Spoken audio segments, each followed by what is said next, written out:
now, and a tip behind him. That's going to be a spin from Goodell. Maybe no, he catches it. How in the world did he catch that? I have no idea, and I'm not sure Ryan Goodell did either, but he comes back onto the track. A little bit of a check up there around him. That was incredible.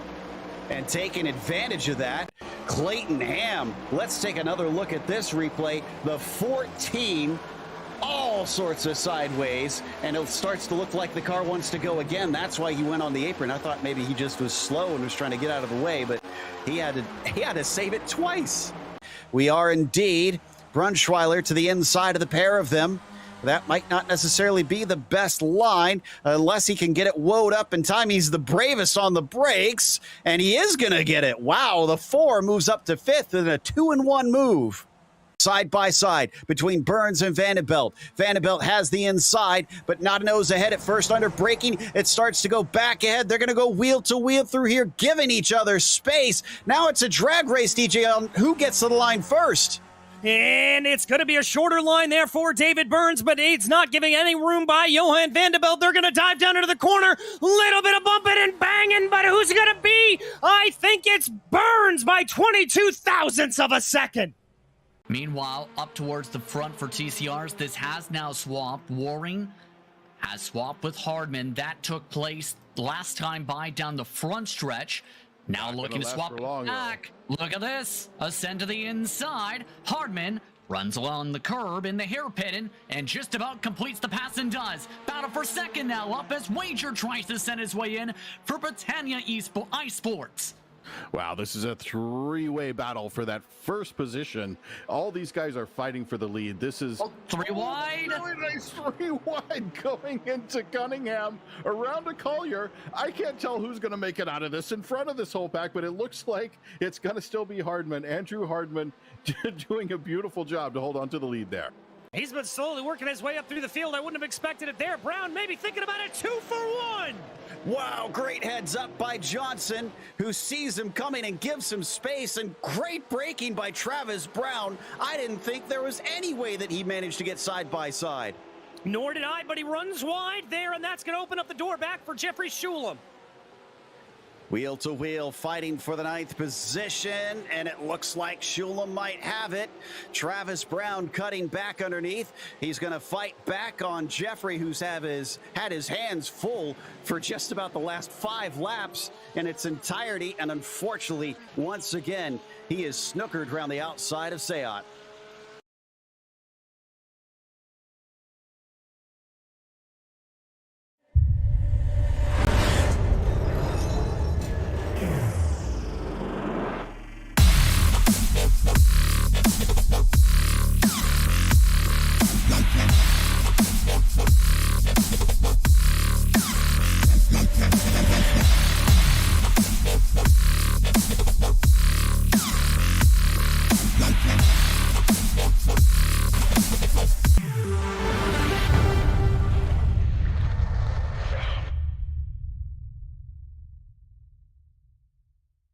Hey there, I'm Nicholas Dubois, co-founder of Advanced SimRacing.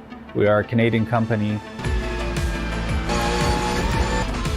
So what we did here today is for a real petrol head. He's really passionate about cars, as you can see behind me. We did a turnkey solution for him based on his needs. We try to gather as much information as we can on our client. And like we did today, we install a D-Box system. We install ultra-wide cube control steering wheel. We try to provide the best quality for your budget. So let's say if you want a budget of 10 grand, we're gonna give you something that's the best for 10 grand. If you want 20 grand, then we always try to stay within your boundaries. We do try to make it as easy as possible. So the client, once we install everything, it's pretty much gonna be a turnkey. So he's gonna press start on his computer, and right after, we'll try to explain everything, how it goes, how it works, and then he's ready to go. Our aluminum is from USA, treated in Canada, cut in Canada.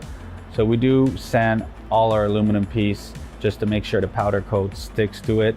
And that's one of the reasons why we use powder coat, is to make sure you have the best aluminum finish in the industry.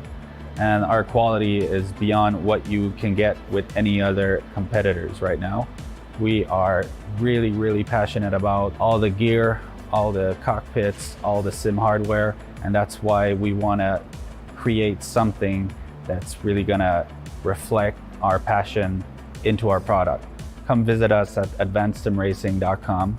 You can always reach us if you have any questions. You can call us, you can text us, you can go on Facebook, like our page, ask us questions over there, and we'll make sure to answer every questions there is. We are very passionate about what we do, and we try to make it as easier for you to go into the sim racing world, because there's a lot of gear, there's a lot of options, but let us guide you through your process, and let's hope you'll be an Advanced Sim Racing customer.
Our tracks this evening are on opposite sides of the world, with one high up in the mountains and the other literally at sea level.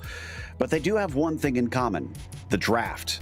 Daytona and the Red Bull Ring will be a battle of the slipstream tonight as we get ready to watch round 3 of the PRL GT Series, and you'll see it all live here on the Global Sim Racing channel. Hi, I'm Joe Peak, and with me in the booth is DJ Clark. Behind the scenes is our director, Zach Johnson, and he's using cameras provided by Dougie Beard.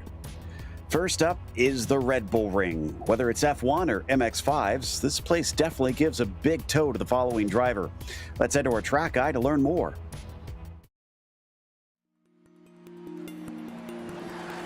Welcome to the Red Bull Ring.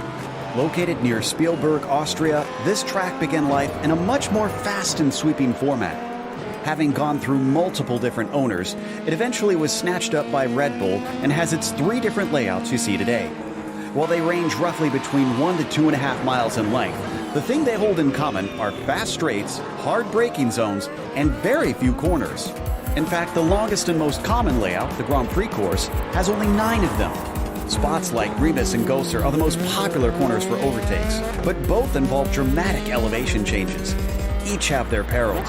Remus tends to see drivers make contact when the blind cutback often goes wrong, whereas Gosser tempts you into braking far too late, and the downhill nature shoots cars miserably into the gravel. A few swift bends still scatter the track, with turns like Lauda, Rent, or A1 really testing a driver's accuracy at high speeds. However, most of them don't send you off into the grass. Rather, there is a lot of paved runoff. But they often include some nasty curves most cars will want to avoid hitting, as they've been known to damage suspension and undertrays. A variety of types of racing compete here, with everything from lower Formula open-wheelers to motorcycles, touring cars, and all the way up to Formula One holding events regularly. Set among the gorgeously picturesque Alps, and including great racing on a challenging and history-rich circuit, it's easy to see why fans and drivers are both eager every time they come for a race.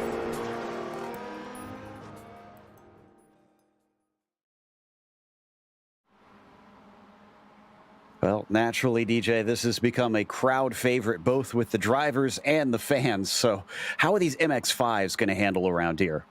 Well, they're going to handle fantastically, Joe. And as you said, it's really going to be a battle of the draft. But going down on the longest straightaway, the run from Niki Lauda down into Remus, that's not going to be the ideal overtaking opportunity, is that Remus corner with its camber can be a little bit squirrely if you're down to the inside. Instead, I think you're going to see the majority of the passes going down into Schlossgold off of that secondary straightaway. That's going to be the main area to watch for. Probably a lot of follow the leader through that infield section of Rauch and Wirth down in through Rindt and A1 for the opening couple of laps, more than likely. But once we get into the closing laps, we have seen some drivers be aggressive. We've seen some too wide through there, so I wouldn't be surprised if we see that start to fire off. The other thing that we're going to have to keep in mind, because the draft is so big around here, fuel saving is going to be a big issue. And no doubt, I'm sure it'll be a talking point throughout. Before we get there, though, we want to mention that our broadcast is brought to you by ASR. Owned and operated by passionate sim racers, Advanced Sim Racing designs and builds the sturdiest and most durable aluminum profile racing simulation cockpits available in the market today. Visit them at advancedsimracing.com. It's also sponsored by RaceLab. RaceLab helps you to improve your driving skills. With modern overlays, race statistics, and native VR integration, you can get the best out of iRacing. Start using it now for free at racelab.app. Today's broadcast is also proudly sponsored by ButtKicker. ButtKicker products add an incredible immersion and realism to any game. Feel every nuance and truly put yourself in the driver's seat. Check them out at thebuttkicker.com. And finally, the PRL GT Series is also brought to you by NinjaTrader. Ready to compete against the financial markets? Supporting over 60,000 users across the globe, NinjaTrader provides award-winning trading software and brokerage services. NinjaTrader is always free to use for advanced charting, backtesting, and trade simulation. Visit NinjaTrader.com to get started with a risk-free trading simulator and start tracking your performance. As for the championship after these 2 rounds, it's been some great performances by Danny Cervantes, who currently leads the way after his 2 30-point scores, but neither of them wins, interestingly. Kelly Greenhoe is chasing, and Kelly was looking quick in the practice today, so we'll see if he is able to finally get his first win and maybe overtake that top spot from Danny. Andy Steiber's not that far behind, and it's very close as well for 4th and 5th with Jose Gonzalez and Michael Chase just behind them. But it is Odise Adams Jr. and Richard Regan who won the first 2 rounds. We'll see who wins this one, DJ, as we head off to the team's points now.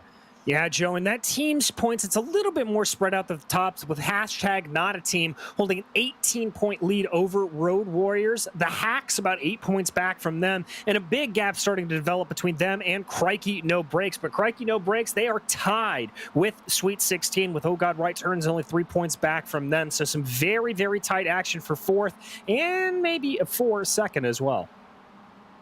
As for today's race, it's another 35-minute event here for round 3. It's open setup in this series, and they do have some penalties that they hand out. If you get to 13, you get a drive-through. If you hit 17, you'll actually be disqualified on the spot.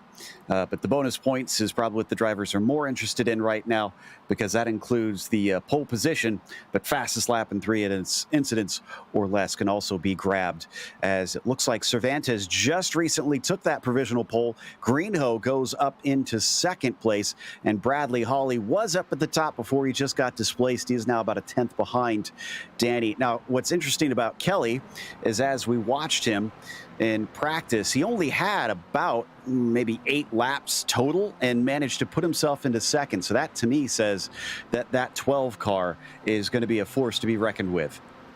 Yeah, and we heard somebody actually comment on his lap times, Joe, and he just said a lot of seat time this week. So I think Kelly Greenhoe is certainly going to be one to watch for, as with open qualifying here, that slipstream is going to be in massive, massive effect. You really don't want to be setting these laps by yourself. You want to be in one of these long draft trains like we see Giancarlo Lenzi here and Bradley Hawley in.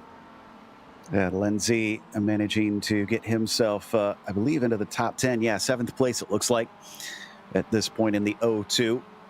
And it's actually pretty good conditions out there for the drivers, except for the wind, which looks to be a little bit high up here in the mountains today at 11 miles per hour, but only 81 Fahrenheit on the surface of the track. It's 9:30 in the morning, so it will probably continue to heat up a little bit throughout the race as the sun continues to rise, but we'll keep an eye on that and tell you what it's doing.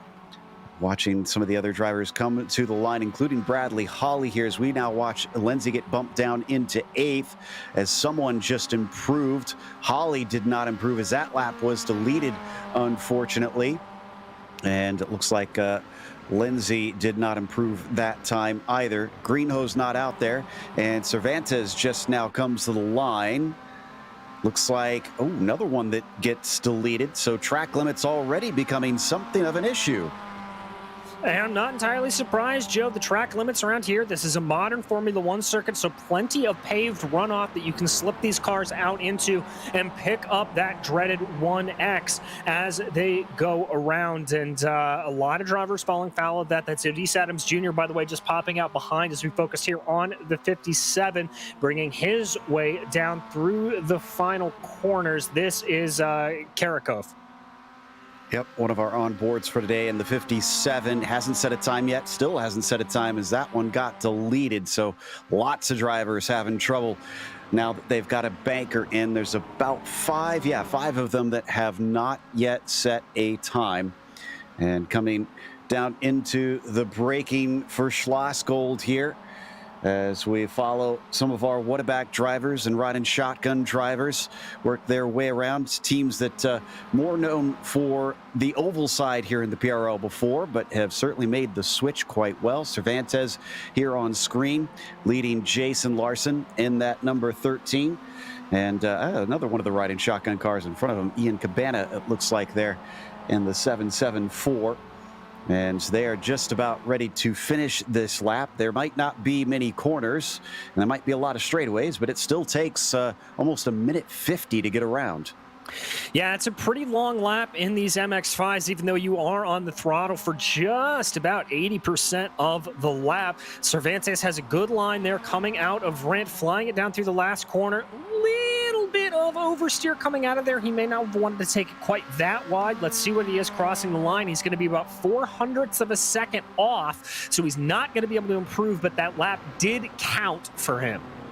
And apologies, Jason Larson is actually on Crikey no brakes, and so is no, Cabana is not on Crikey. No, he is on Crikey no brakes. I'm checking that right now. So very similarly painted to that ride and shotgun team as they come up towards Remus once more, and just in front of him, that is Jose Gonzalez, who looks like he's on a flyer. His last lap was his best, though, at a 150.7.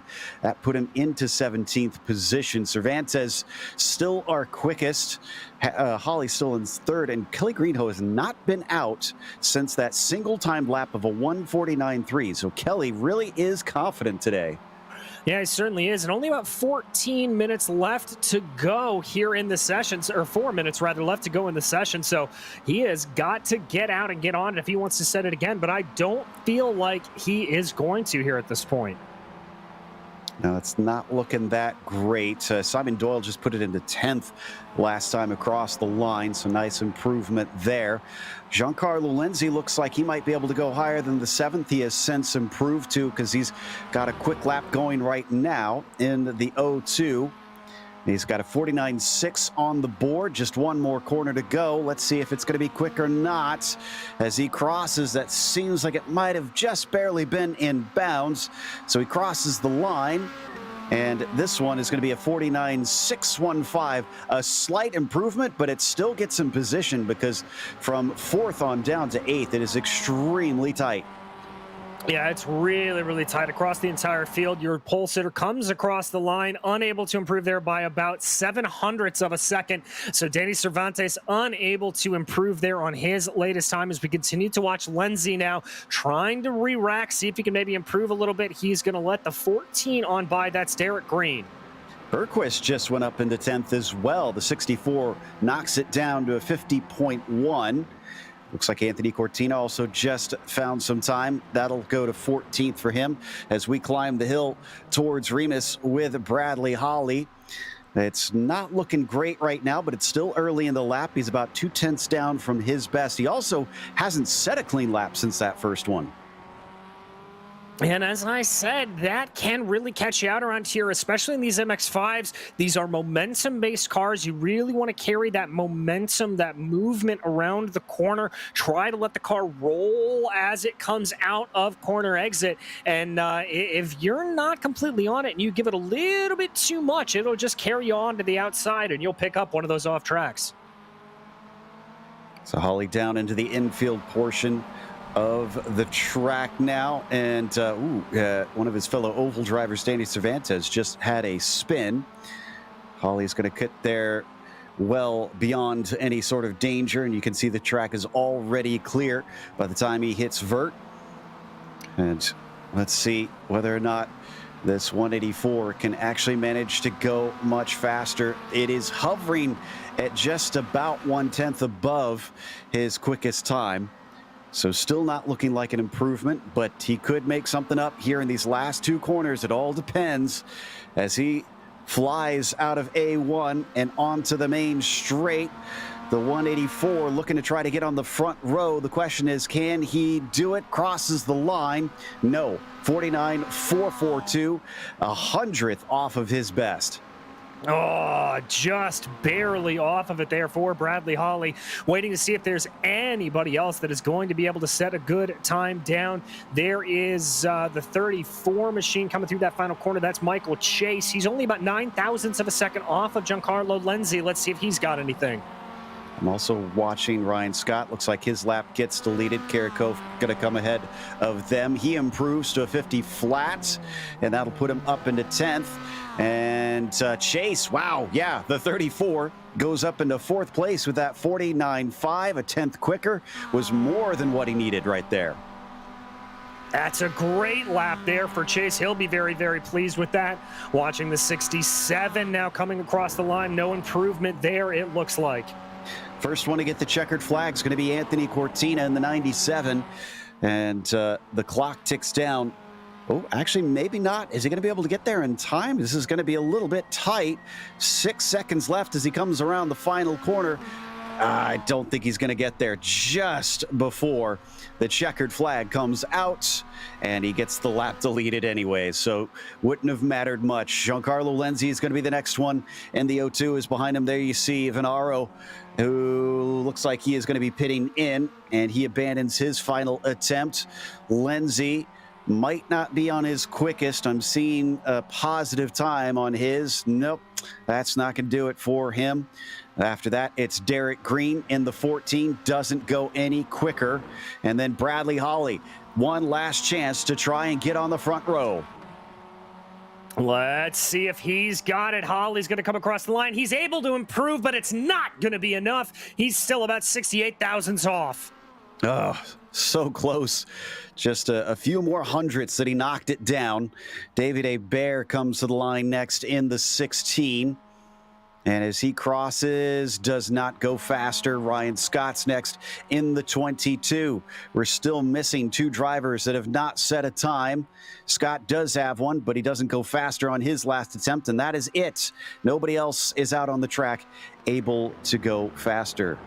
Before we get to our grid, we want to remind you of our channel sponsor, the Majors Garage, home of free Baseline Plus setups. Get help from any of the garage coaches 24/7. Sign up now for awesome, affordable monthly subscriptions, telemetry, coaching, and more by simply clicking on our link in the description below. Also, if you use our special discount code, Majors GSRC, you'll get 10% off. So your starting grid for today sees Danny Cervantes back on the top spot, and our points leader will begin from the pole, but Kelly Greenhoe will be challenging him from second, also in his points position. Bradley Holly will be P3 as Michael Chase starts from fourth. Odise Adams Jr. is P5 and Guillaume Povin in 6. Giancarlo Lenzi, good enough for 7th. He's put in a lot of practice here for this race today. Ryan King's 8th and Derek Green 9th, with Christian Leziak in 10th. Brett Karakov is going to be lining up in 11th. To his outside, it'll be Kevin Berkowitz with Simon Doyle and Daniel DeBusto behind them in row 7. 15th is going to be in for Ian Cabana, followed by Anthony Cortina with Andrew Venaro and Jimmy Richards lining up in row 9. Andy Steiber will be 19th, and 20th is Avanji Babinet. Jose Gonzalez, good enough for 21st. Ryan Scott, 22nd, and then Malcolm Foster in 23rd. Paulo Coimbra in the 24th spot is followed by David Hebert. Austin Bartlett Chase is on his outside. You've got Ken Cook in 27th. The last one to set a time was Jason Larson. Danny Duchesne and Mark Kalin will be gridded up at the back of the field. And speaking of them, as we just mentioned, Mark Kalin, back of the field, will be giving us a webcam here today from that 29th position. There's his view. And, Kentucky Speedway, that's my closest oval to me as well right now. Brett Karakov also is going to be giving us a view. He starts from the 11th position in today's race. After that, it's Bradley Holly from 3rd. Can he do something from that front row? And what kind of speed will he have in the race as we start to have most of the drivers already gridded up? We're waiting on Lindsay and Karakov. And there you can see the scant spots that are left open at this stage in the pre-race. From once we do, we had a little countdown. You'll see the lights come up, and we'll be on our way for 35 minutes in round 3 of the PRL MX5 Cup Series. And Lindsay giving it quite some time here. We actually did see most people grid up a little bit earlier than we're usually used to. It's about a minute left that they are given before they essentially will have to start from pit lane. And it looks like he is now out there. So the engines begin to rev and the lights come up. Green flag is out. Cervantes looks to be off the line pretty decently, but Greenhoe is starting to edge forward. Maybe slightly better on the second phase here. Can't quite get to the inside. By the time they hit Lauda, they're going to go single file for the top three. Behind them, it's a battle for fourth, which is going to be won out by Odise Adams Jr. And now the slipstream's already taking effect. Look at this battle for the lead. Indeed, Bradley Holly getting the bump draft on here early. He is tucking up behind his fellow oval racer of Danny Cervantes, trying to see what he can do, but Kelly Greenhoe is going to have a little bit of the preferred line as they go down to the braking into Remus. Can they find grip on that off-camber corner? And it looks like it actually might go to Cervantes, who's a little bit quicker, looking for three wide. Holly has to back out of it instead. Now he starts to see if he can push Greenhoe. No, he backs out and then sidles over behind Danny Cervantes instead. Wants to try and see if this is the better option amongst the two, though it's going to be around the outside. And that actually goes in favor of Greenhoe once again. Everyone behind them still cycling through, but the side-by-side for the lead will not go away. No, it will not, and this has really allowed for Odise Adams Jr. and Michael Chase to be able to catch up to the back of this battle. Looks like Danny Cervantes is able to get a nose ahead, but now Bradley Holly starting to challenge as they go down into Firth. Wow, positioned that car perfectly, and now he's got second place, but cutting back underneath. Here comes Greenhoe with a little bit of better speed and is given just enough room to the outside once Holly sees him there. And we come down into the first corner. Greenhoe also giving us a perspective today as we ride on board. Coming around the outside of the second to last corner, Giancarlo Lenzi is off. He's going to fall almost all the way to the back as he starts to get it going. Greenhoe will be able to take that second place from Adams.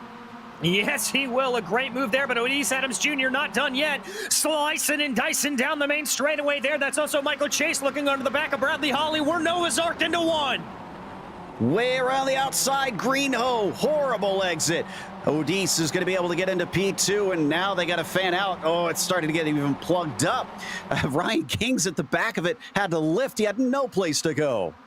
Ooh. And that was a big squiggle in the back there from Ryan Kings, looking very, very squirrely. He may have even gotten out under the grass. Here we go down into the corner. Is that Beethoven thinking about making this three wide? It is contact! Oh. And it's going to take a bunch of them out. Poven as well as Greenhoe. Greenhoe starts to fall backwards. Bradley Holly as well. He is all the way down into 12. So Chase up into third, Kings into fourth, and Derek Green gets promoted to fifth. All right, so things starting to settle out here with the battle in the mid-pack here. Now is where that fight has shifted to. There you can see that purple machine trying to go up to the inside there. We keep our eyes, though, focused on Greenhoe and Poven. Poven losing out, and that's going to be Ian Cabana trying to go up to his inside. And as they fight side by side down into Rauk, it looks like maybe Cabana might be able to carry the speed. No, he's got to give it up. Oh, but he makes side-to-side contact with Simon Doyle. Doyle already up 3 positions. He's going to make it 4 as he slices to the inside of the 774. And Cabana having some internet issues there. That's going to make his fellow competitors very, very uneasy to see that. That is not what you want to see when you're in a side-by-side battle. Behind them, that is Bergquist down to the inside of all of them. Inside of Lesiak, and tries to see if he can attack on Doyle. Doesn't quite work out. Looks like Christian's going to fight back. Oh, way to the inside. I wouldn't be shocked if Bergquist got a slowdown penalty, but he did not. Somehow escaped it. He's still slow, though, as he was pinched to the bottom. Indeed, he was. Ooh, smoke around in the back. That's one of our Red Bull liveried machines. I believe that's, is that Steiber or is that Richards? Both of them off. That is Steiber, and yeah, Richards as well, making contact. Unfortunately, got tangled amongst each other and just plowed into the barrier hard. I think Richards is done the way that front wheel looks. So, yeah, there he goes. He parks it now. As we come back to Cervantes and Odise Adams Jr., it is it's round 3 technically, but it's round 2 on their head-to-head fight that they saw at the Nürburgring. Indeed it is. Oh, we've had a big kerfluffle in the back. Bergquist caught up in it. I'm also seeing DeBusto, Cortina, Scott. Whoa, and way around the outside, a couple drivers having to take to the runoff. That was Mark Kalin, and looks like David Hebert as well. They did not get a slowdown penalty. Mark Kalin did, though. Looks like he unfortunately has to give that time back, but That's probably the optimal choice in his case, considering otherwise he was going to have to run into them or just park it. As we come down into Rauk once more, Bradley Holly in 10th place here, leading the quartet. Simon Doyle, Lesiak, and Gonzalez behind him. Indeed, and there was a little bit of contact there between Holly and Lesiak as they went down into Schlossgold. Holly just looking like he got his elbows out there a little bit, pushing Lesiak off to the side, and you can see the outright pace now of that machine for Bradley Holly, the 184, as he starts to pull away. So what was a third place start is kind of falling apart for the number 184 a little bit, and the top two are taking advantage of this, are really pulling away. I wonder though if Odis will elect to try and just ride behind and save some fuel now, since there's nobody to try and threaten them. Somebody looking down to the inside there. That is Greenho, who's on the attack of Povin. Oh, and a little bit of net code between them. Povin gets spun around. He gets spun around, looks like he's able to stop it and keep going there. Thankfully, no contact into that inner wall, but that'll certainly be down the order. Looks like he's going to be able to re-get going back in about 17th position. There's a lot of spots lost just with that one little incident. And Michael Chase, you can see, being chased by Kings, along with Karakov and Derek Green. This is for the last step on the podium, third place. Yeah, a little bit of a train here starting to form. Karakov was able to set the fastest lap of the race last time out, so clearly some speed underneath that 57 machine. Little bit of a look to the inside for the always aggressive Ryan Kings, but he's not going to go for it here. Not this time, at least. And I have to say, we kept saying and then describing Kings as aggressive after his entry into the series in the previous season, but I'd say he's advanced quite a bit. He's really grown as a driver, and he seems a bit more tempered anymore. You know, I have to agree with you there, Joe. He really does, wanting to go for the more of the high percentage moves rather than just any move that presents itself. He is still a driver that if you leave him a gap, he'll go for it, but definitely a little bit more cool-tempered than we've seen in the past. Just realized it looks like there's a stand-up cabinet that Brett has in the background here, and whatever man cave that he's got. So like that, we'll have to ask him if we get to chat with him, and if that's the case, which game it is, as we come back onto the front stretch one more time. And this is a good run from Kings. I'm not sure if he's going to take it. He does not pop out yet. No, he is content to sit behind. Well, it's very hard to get a pass done down into Niki Lauda curve for two reasons, Joe. Number one, it's not as heavy of a braking zone. And number two, you leave yourself vulnerable if you get ahead to the massive run that we can see on this straightaway. And that's exactly what Ryan Kings knew. He set him up coming into Lauda, got the pass done. He's going to be to the inside here on Remus. As they get on the brakes, looks like Kings is indeed ahead. Chase tries to rebuff Karakov, who has a horrible run off the corner. Derek Green takes advantage as the number 14. Looked like he was quicker. Now he's not as fast, and Brett slides back to the left-hand side to cover him off. Yeah, just wanting to make sure Derek's not going to be able to get a move. Little bit of a look there for Michael Chase on Ryan Kings, but didn't go for it there into Schlossgold. Discretion proving the better part of valor.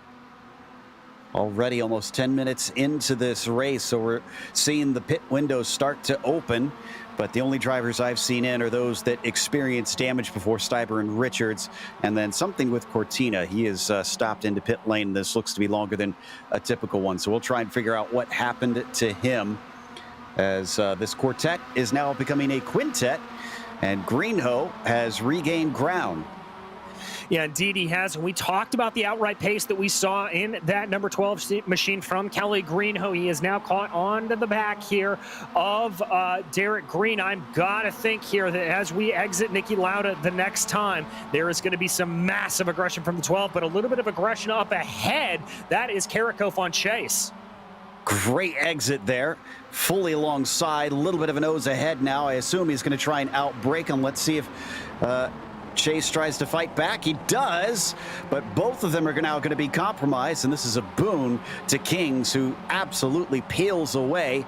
Here comes Greenho, who's got a chance on Derek Green in the 14 there. You see the orange car on the outside, as they approach Remus. It's going to be 2 by 2 once again. Inside and the nose ahead for Karakov. Once again, a little bit more timid on the brakes compared to Chase. Yeah, I'm not really sure what that is there from Karakov. He's got the speed if he wants it, just not really looking like he fully wants to attack. But Joe, look who's caught up behind. The 184, Bradley Holly, has joined this fracas. Absolutely. We hop on board with him to his right-hand side. It's going to be Greenhoe defending, and in front of him, Derek Green, as we watch his camera just glancing off to the right-hand side, making sure he knows where that 12 car is, as ahead of them also battling continuing between Karakov and Chase. Chase comes out ahead. Karakov just can't get that one done down into Vert.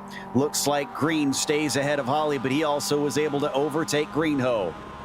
Indeed. So he's got one more position picked off. He's now going to be trying to work on the 14 here. He may try to have a run going down into Rent, but that is a low percentage move corner. And indeed, Bradley Holly going to wait this one out a little bit, gets a better line through the corner, but he's got to be a little bit careful of that 12 from behind. As they come around the final corner once again, a little bit wide there from Derek Green. Holly knows it, but instead he decides to bump draft. There's that oval experience coming in, but a lift, and I think an intentional giving up by Derek Green as he lets both Holly and Greenhoe go by. And now we're hearing maybe he got a slowdown penalty. Ooh, that can certainly come back to bite you if you run a little bit too wide through A1, that last corner. That can really come to get you. Also hearing some moves that Kevin Berquist has received a black flag, and so he's coming down pit lane, Joe. In fact, he's already passed through it, so that was a drive-through. Not so for Cortina, who has also had a black flag as more side-by-side racing erupts. This time, Chase finds the grip again. And Brett is having to play defense on Bradley Holly, who's enjoying the two of them distracting each other, making his life easier as he's now involved in the fight. But he might not have a chance to get down to the inside. Yes, he does. Whoa! Almost getting all the way to the inside of Chase, but gives his quarter panel a bump. No spin between them. That slows down Holly. Here comes Brett right back at him.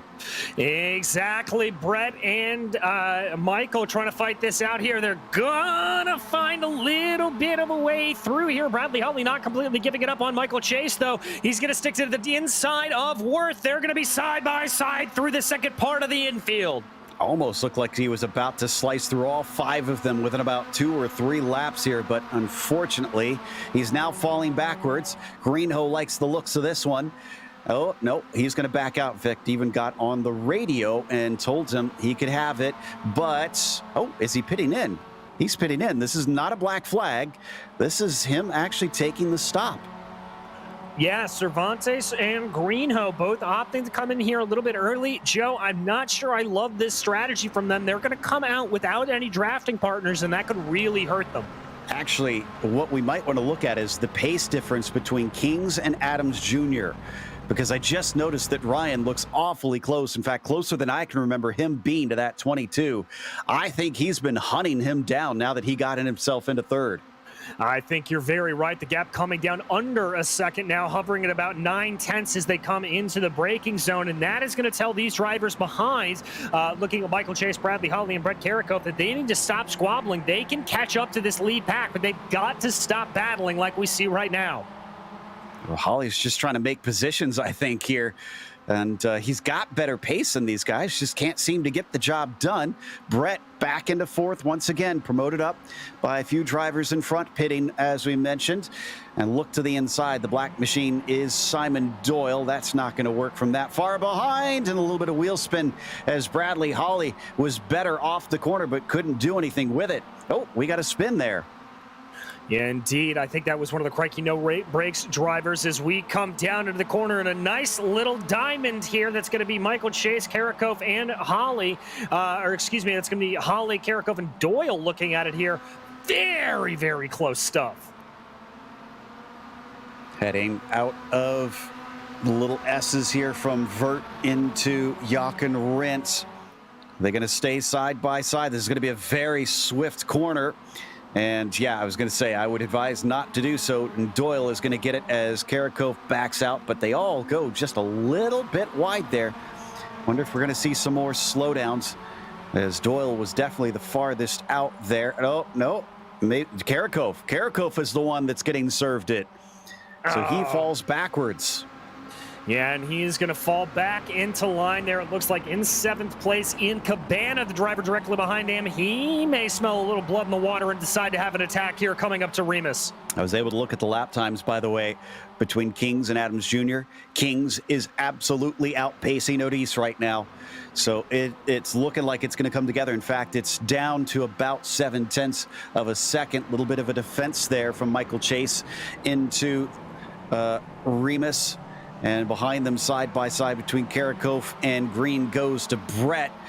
And, oh, man, I'd say that Chase is now in trouble, because he's now got Hawley, who is on him. And without drivers behind him causing him headaches, as we got a little bit of side by side with Brett in the 57, as Simon Doyle defends from the long way around, and actually pretty successfully. Yeah, and Doyle's a little bit of a newcomer here into this battle. Of these drivers that we're seeing fight, he is the one who is up the most. He's up 8 positions. The driver who's kind of holding on to the back of all of this, though, that is Jose Gonzalez. And Gonzalez is up a whopping 12, so a lot of big movers on the day. I can report our former leader Cervantes did come back in a little bit of traffic. Doesn't look like it's been holding up too much. But we'll keep an eye on those lap times to see what he does compared to the others. As we do have a pit in for Odis. Yes, we do. 22 decides now's the time to go with 18 minutes left on the clock, while Ryan Kings inherits the top spot. Bradley Hawley will join in the 184. Michael Chase stays out. Simon Doyle stays out, but it looks like Derek Green is in.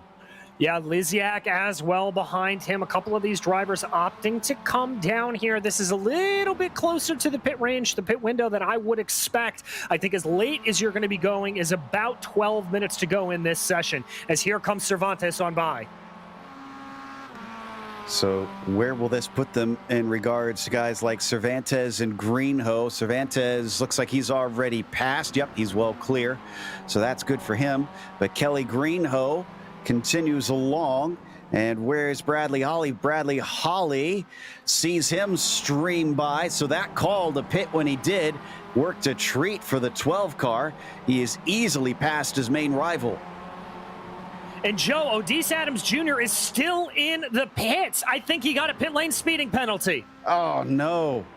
Unless it was an unsafe entry. Let me try and check that. I'm trying to find him here. And he is starting to go now after about 55 seconds. You got to be careful on the way into the pits, because if you cut in a little too late, it will punish you. It looks marginal. Well, one way or the other, the racing gods not smiling well on the number 22 here today. That's going to put him well down the order. He's going to be down in 26th position as we keep focused on this battle. Simon Doyle leading Karakov, leading Cabana, leading Gonzalez. And Kings is pitting. So without Adams Jr. really a threat now, where is that going to put him in regards to everybody else? Michael Chase keeps going. Karakov keeps going. Looks like Ian Cabana is pitting in, and Simon Doyle as well, but still waiting for a bunch of drivers up towards the front of the field to pit in. Yeah, waiting for him. So we wait here for Kings. Fuel-only pit stops on these. We do not anticipate anybody. Oh, is that was somebody in the back missing it?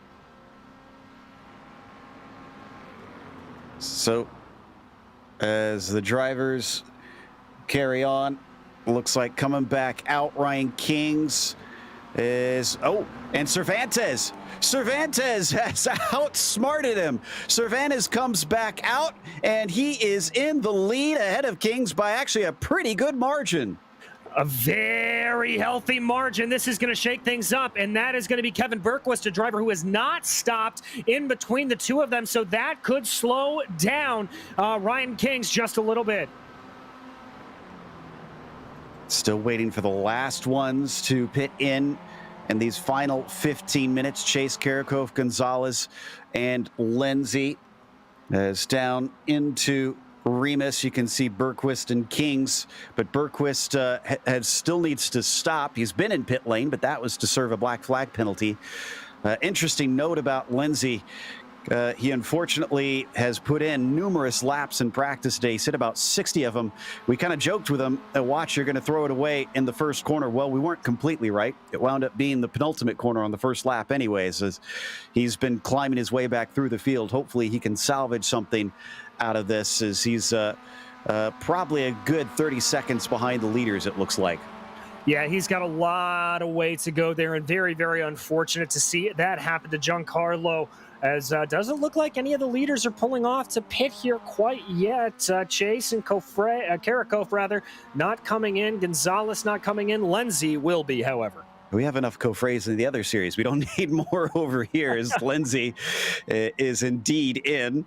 And Cervantes will not quite inherit the lead, but get back up into the top 4 as he goes on by.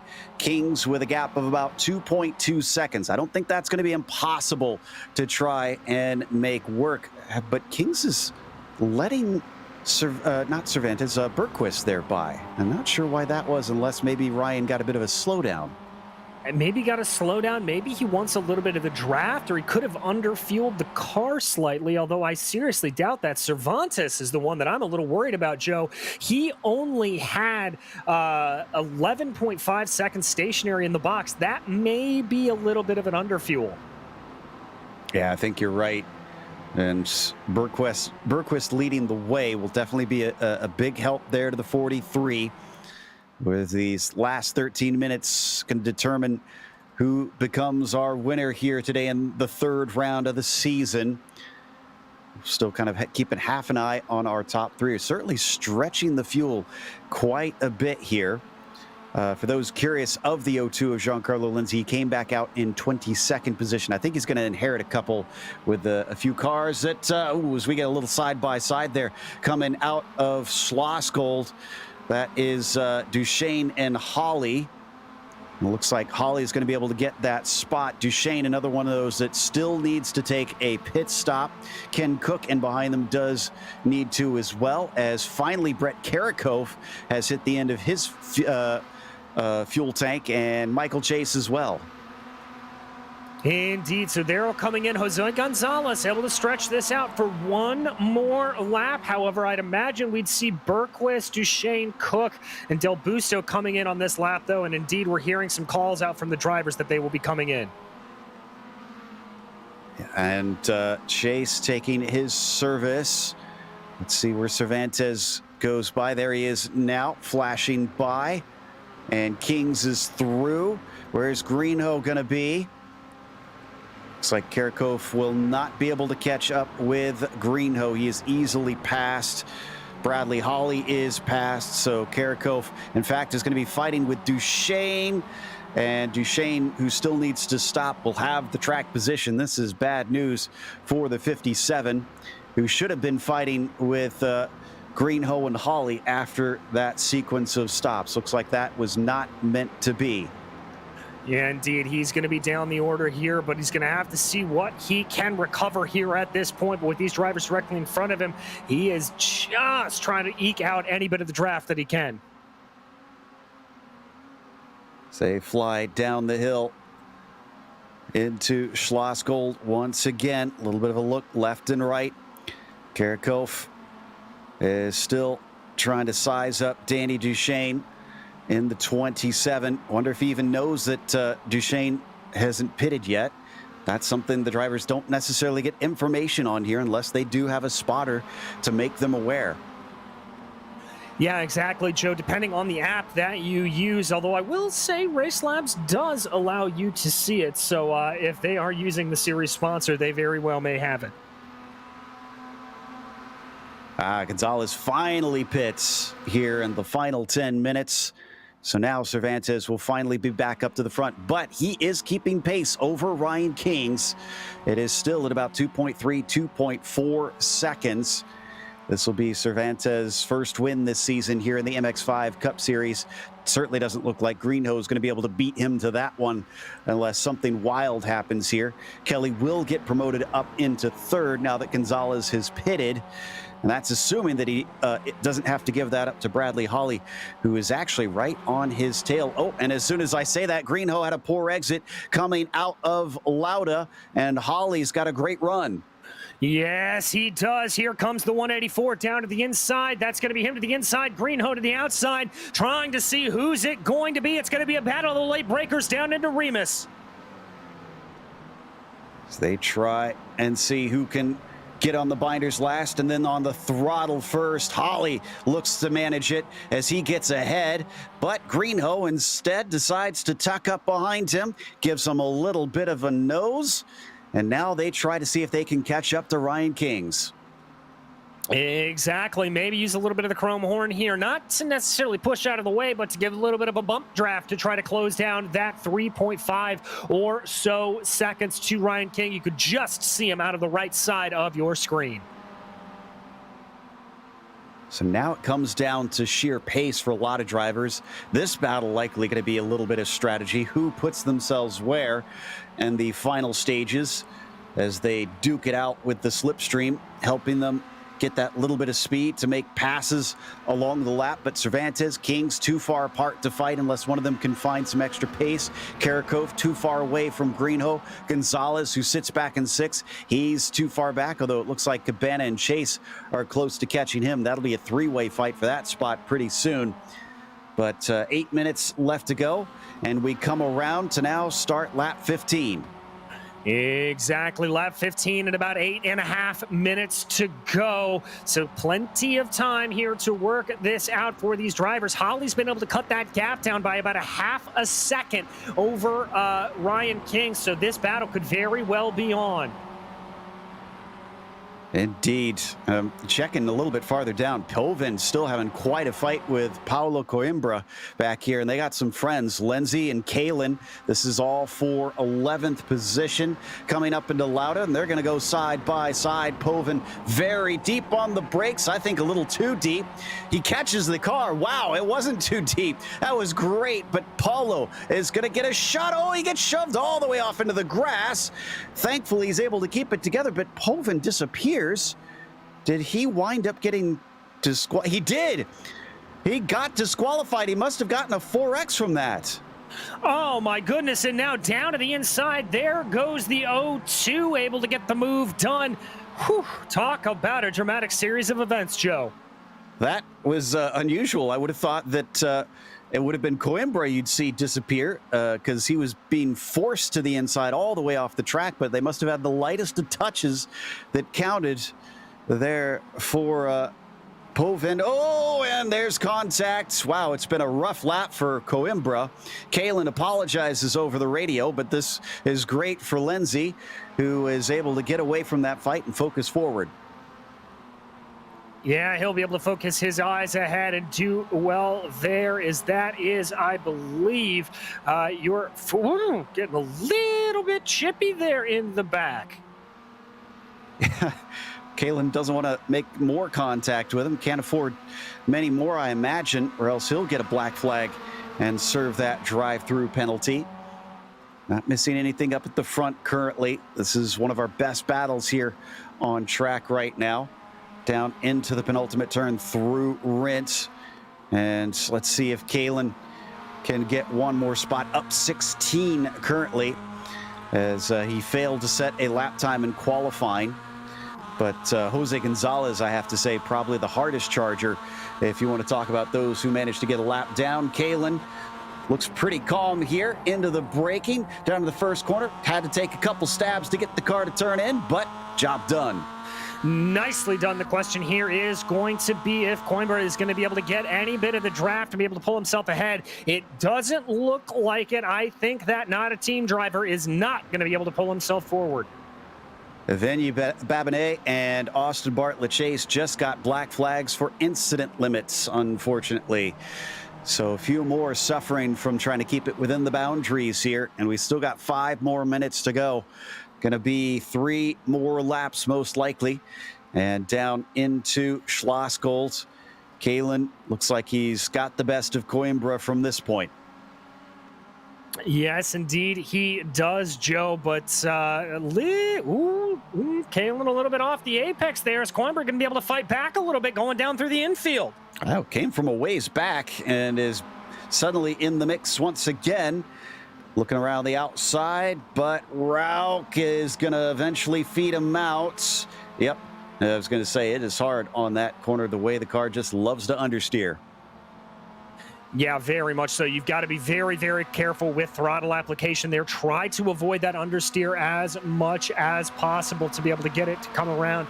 But Kalen not looking like he's out of the woods here quite yet. By the way, Kings has caught up to Cervantes by a good chunk. It's down to about a second, and one of those was a half second faster on lap 15. For some reason, it was a 51.2 for Cervantes and a 50.7 for Ryan Kings. It's another 50.1 for Kings that time, so actually even quicker. 51, yeah, holy cow, it was 0.9 of a second quicker last lap. There you can see it right there. Is this Cervantes experiencing what you suspected? Did he short fuel? I think he did, Joe. I mean, I'm seeing the other shortest stop in the field going to Ian Cabana at 13.5 seconds. I haven't really had a chance to be checking out his revs, checking out his throttle inputs, but I've got to think that Danny Cervantes is in trouble fuel-wise. Yeah, that seems the most likely to me at this stage. It was so much less than everybody else around him. We had a few 13s, few 14 seconds stops in there for a few drivers, but that was most likely due to some fuel saving. And Cervantes was punching the hole in the air for much of his stint. So, I mean, it'd be massive if he managed to save that much over everybody else. But we come down to 2 to go. Yeah, 2 to go this time by. So this will be very telltale.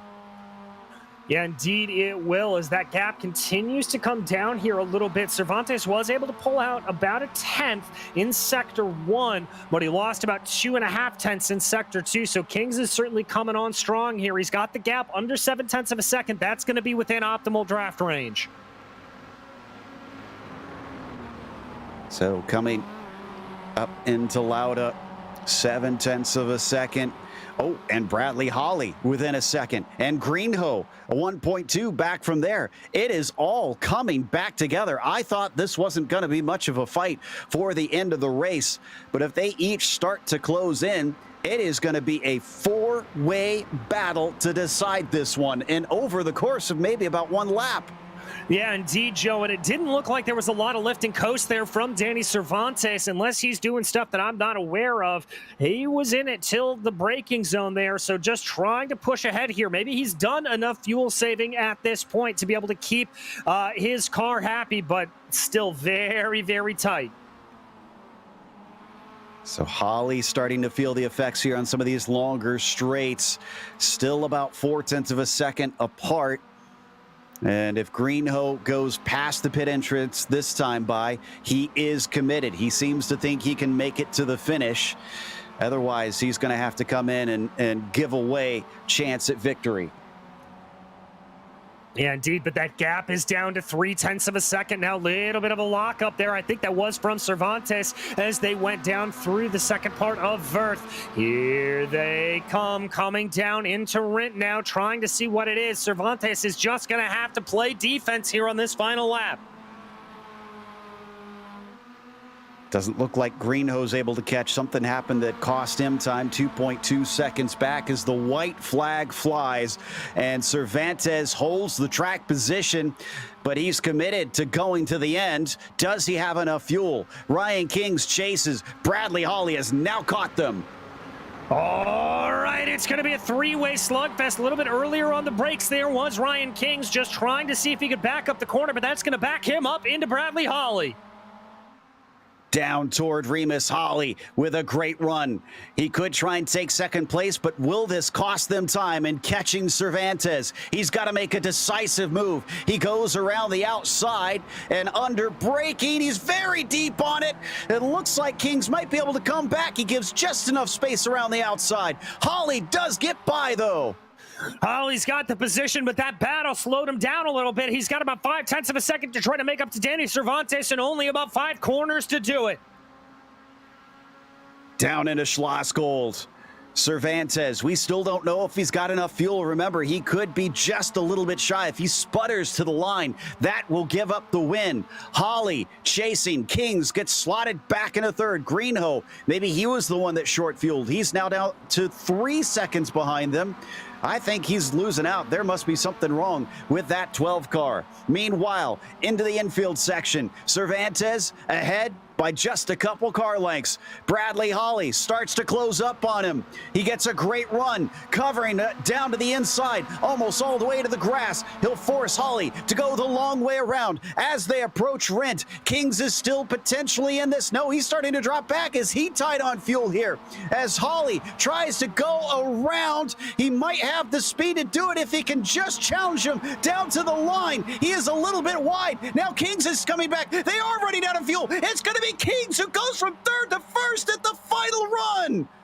Oh my goodness gracious, the sputter there for Danny Cervantes coming out of A1. Ryan Kings putting the car where he needed to be at the last possible minute. Incredible stuff. Behind them, 3 wide as well between Karakov, Chase, and Cabana to decide 6th place.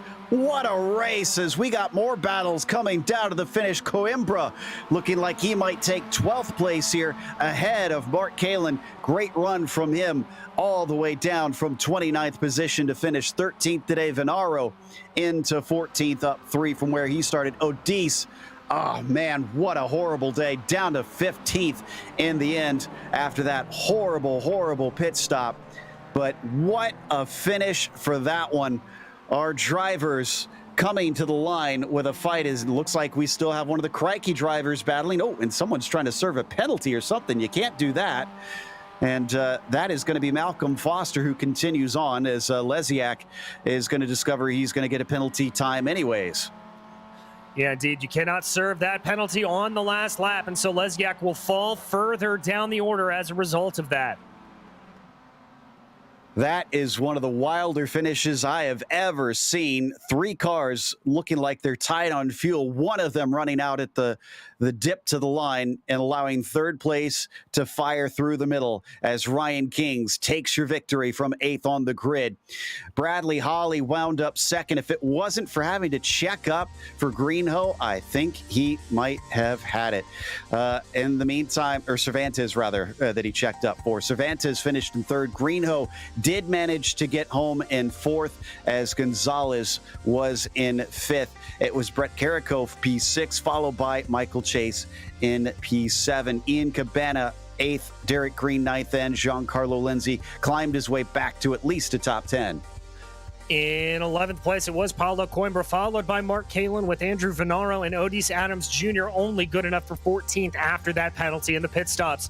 Daniel Del Busto was 15th, followed by Danny Duchesne with Kevin Berquist and Simon Doyle behind them. Malcolm Foster was 19th, and Ken Cook rounds out your top 20. 21st went to Jason Larson, and David Hebert was 22nd. Ryan Scott, P23. Evgeny Babine is 24th, with the last 2 on the lead lap being Bartlett, Chase, and Lesiak. Cortina, Povin, Richards, and Steiber with bad days today. Steiber eventually got back onto the track, so did Richards to actually finish. We'll get a real quick talk with Ryan Kings before we take off here. A bit of a surprise win, I'm sure, for him today. And Ryan, congratulations, but my goodness, that finish. How tight on fuel were you? Because we saw you looking like you were backing off there at the end, too. Actually, I was fine on fuel. That finish was crazy, though. I did not think I had it. I was actually backing off because I had 12 off tracks, and 13 would have got me a drive-through. That makes sense. Well, man, I honestly, we thought that you had this one in your hands until the pit stops, and suddenly Cervantes popped out in front. Did that catch you by surprise? A little bit. I knew it could be a possibility with how powerful the draft is, And once I lost the draft on that extra lap, I knew they could catch up on me. Well, it definitely gave us plenty to talk about there at the end, and we were curious to see if you could run him down. I honestly kind of thought it was going to be a bit of a mild finish, and boy, was I proven wrong. So now that you have a win on the board, where do you go from here this season? I just got to improve my consistency. Qualifying has been a big struggle with me just the whole season. I've had a bit of bad luck during the races too. I just need to keep it clean the whole time through. All right. Well, anybody you want to give a shout out to for this victory today? Just everyone racing here today. Really fun races. Well, thanks for coming and chatting with us. And that was your winner here in the MX5 Cup Series, who took round 3. We're going to take a quick break here. We're going from the Red Bull Ring in Austria down to Florida in the United States for the GT3 Sprint Series at Daytona. Oh, and a tip behind him. That's going to be a spin from Goodell. Maybe no, he catches it.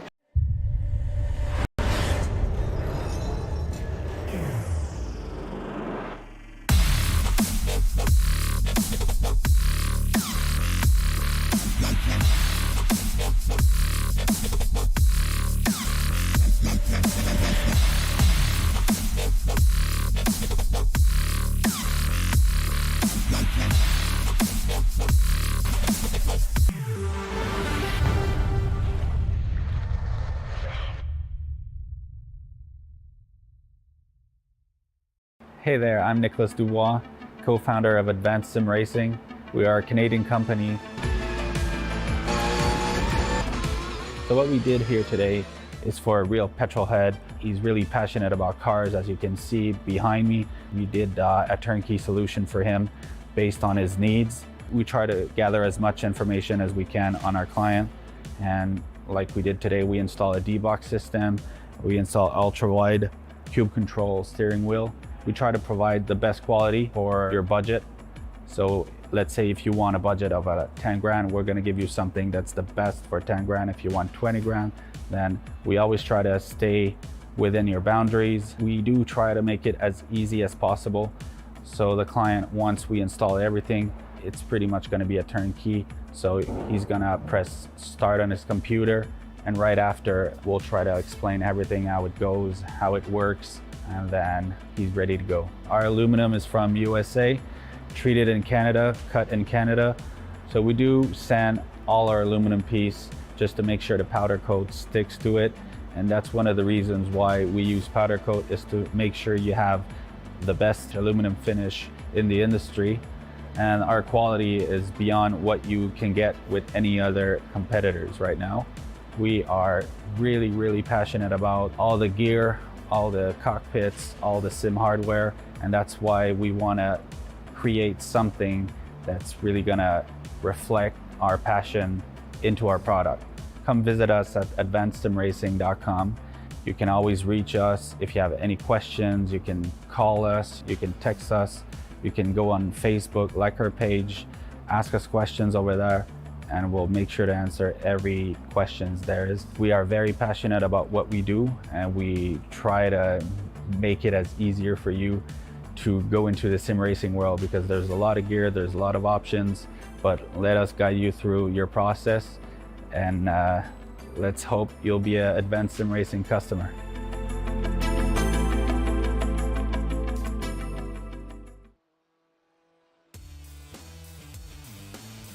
Welcome back to the Precision Racing League. We are now watching the GT3 Sprint Series in the midst of its qualifying. Before we check that out proper, though, let's see what this track has in store, because it is an interesting one in terms of rovals.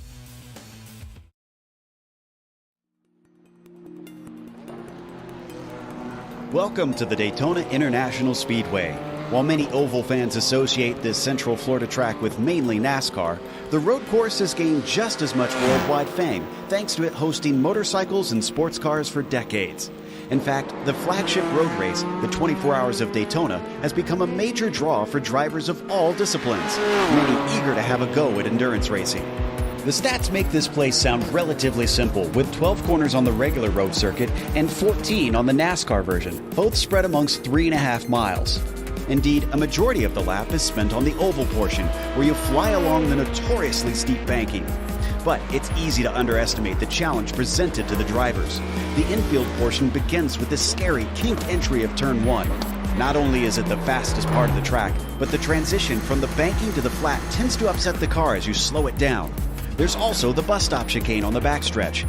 Added in the 80s, this is a tricky piece of circuit that punishes a poor exit severely, with it leading back into the latter half of the oval. As you'd expect, the long periods on throttle mean that drafting tends to play a factor in the racing. It also means passing isn't usually too great of an issue if you have the pace to catch someone. The more difficult thing is managing to gap your opponent so that they don't ride in your slipstream once you get by. With half a century of endurance racing collected among these walls, it's not unfair to say that road racers have just as much claim to call Daytona home. Fans who come to watch certainly won't be disappointed by the high speeds and fantastic thrills it invariably provides each year.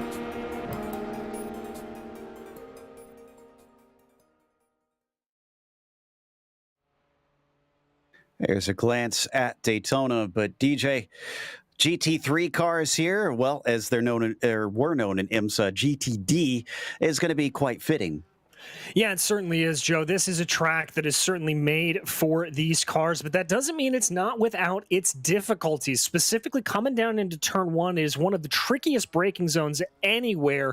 You're really coming in from such a high rate of speed, trying to get the car slowed down while turning it in at the same time.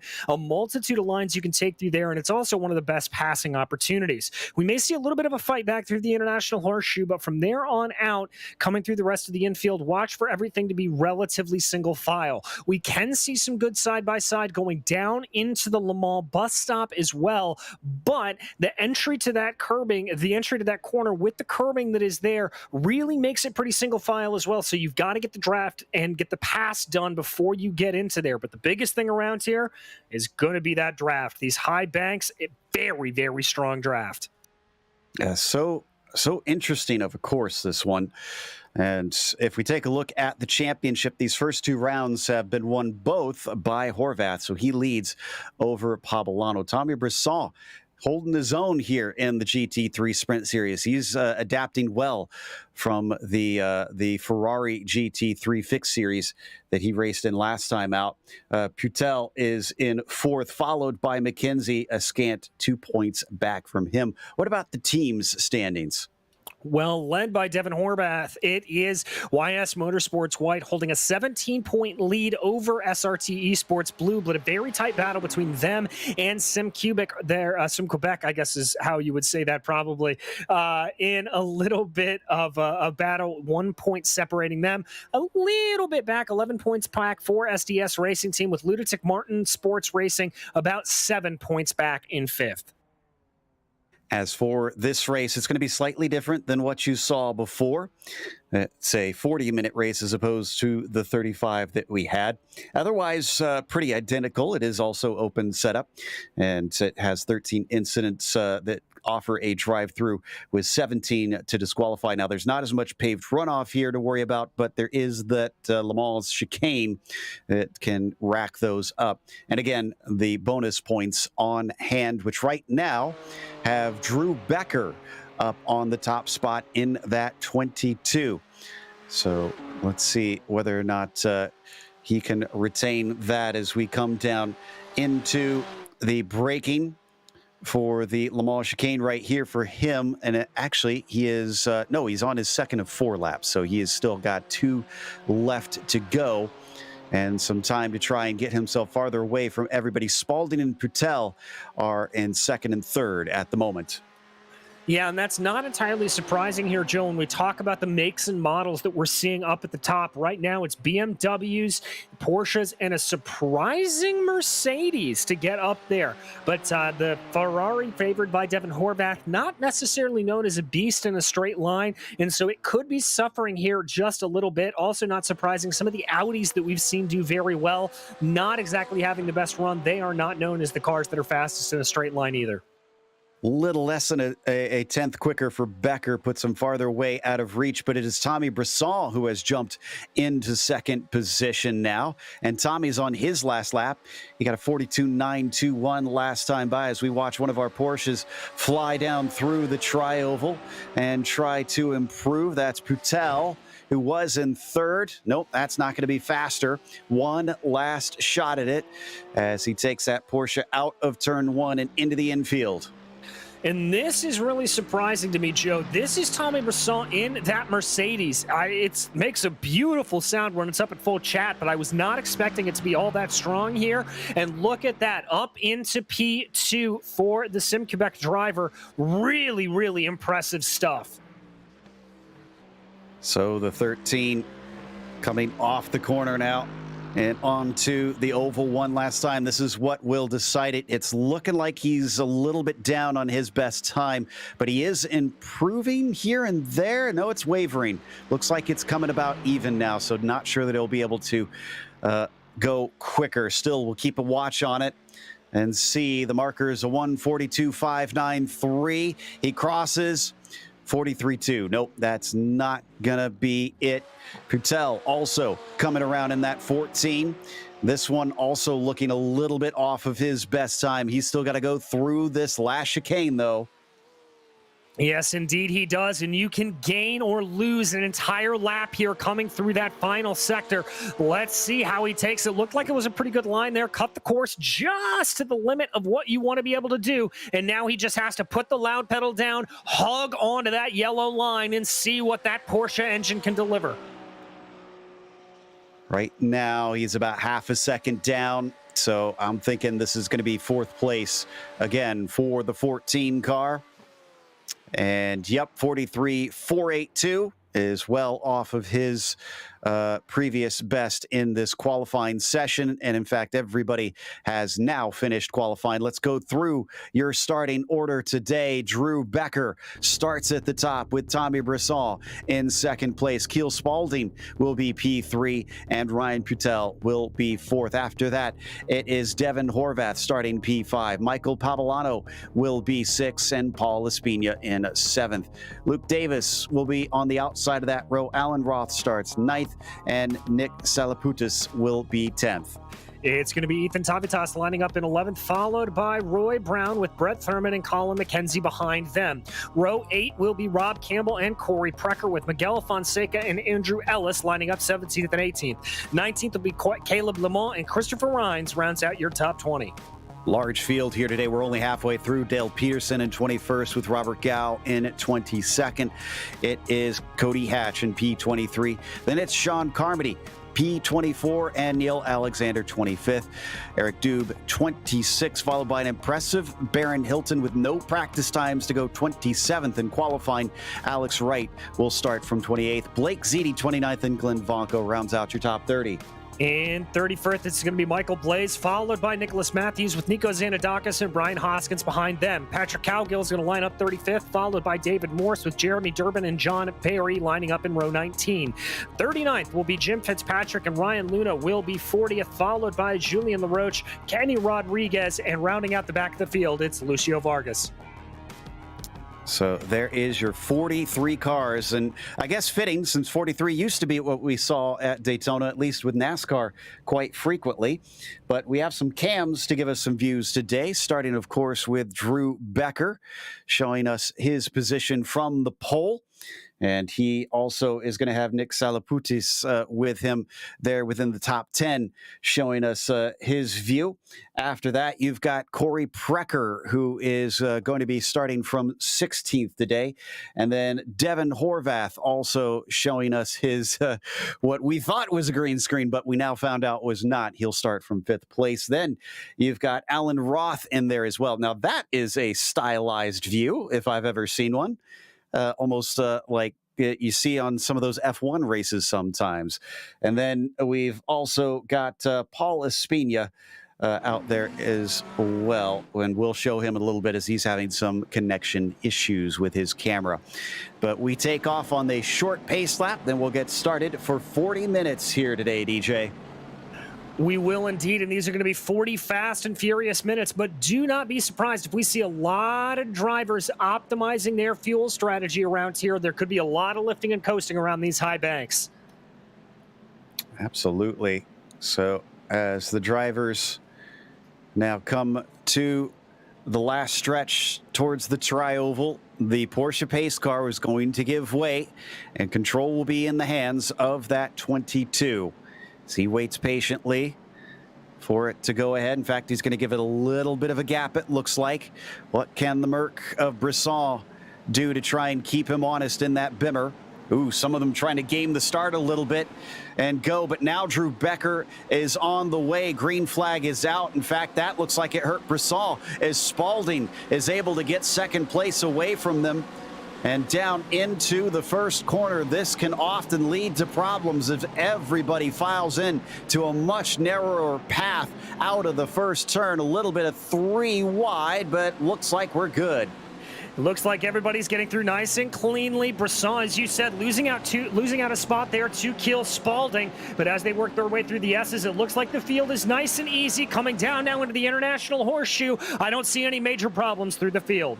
That's another spot where the first lap often sees drivers come together, but they did get a bit of a chat from race control before this one went live, asking them to try to clean it up compared to the last couple races, and it looks like they've listened here, at least on the opening lap.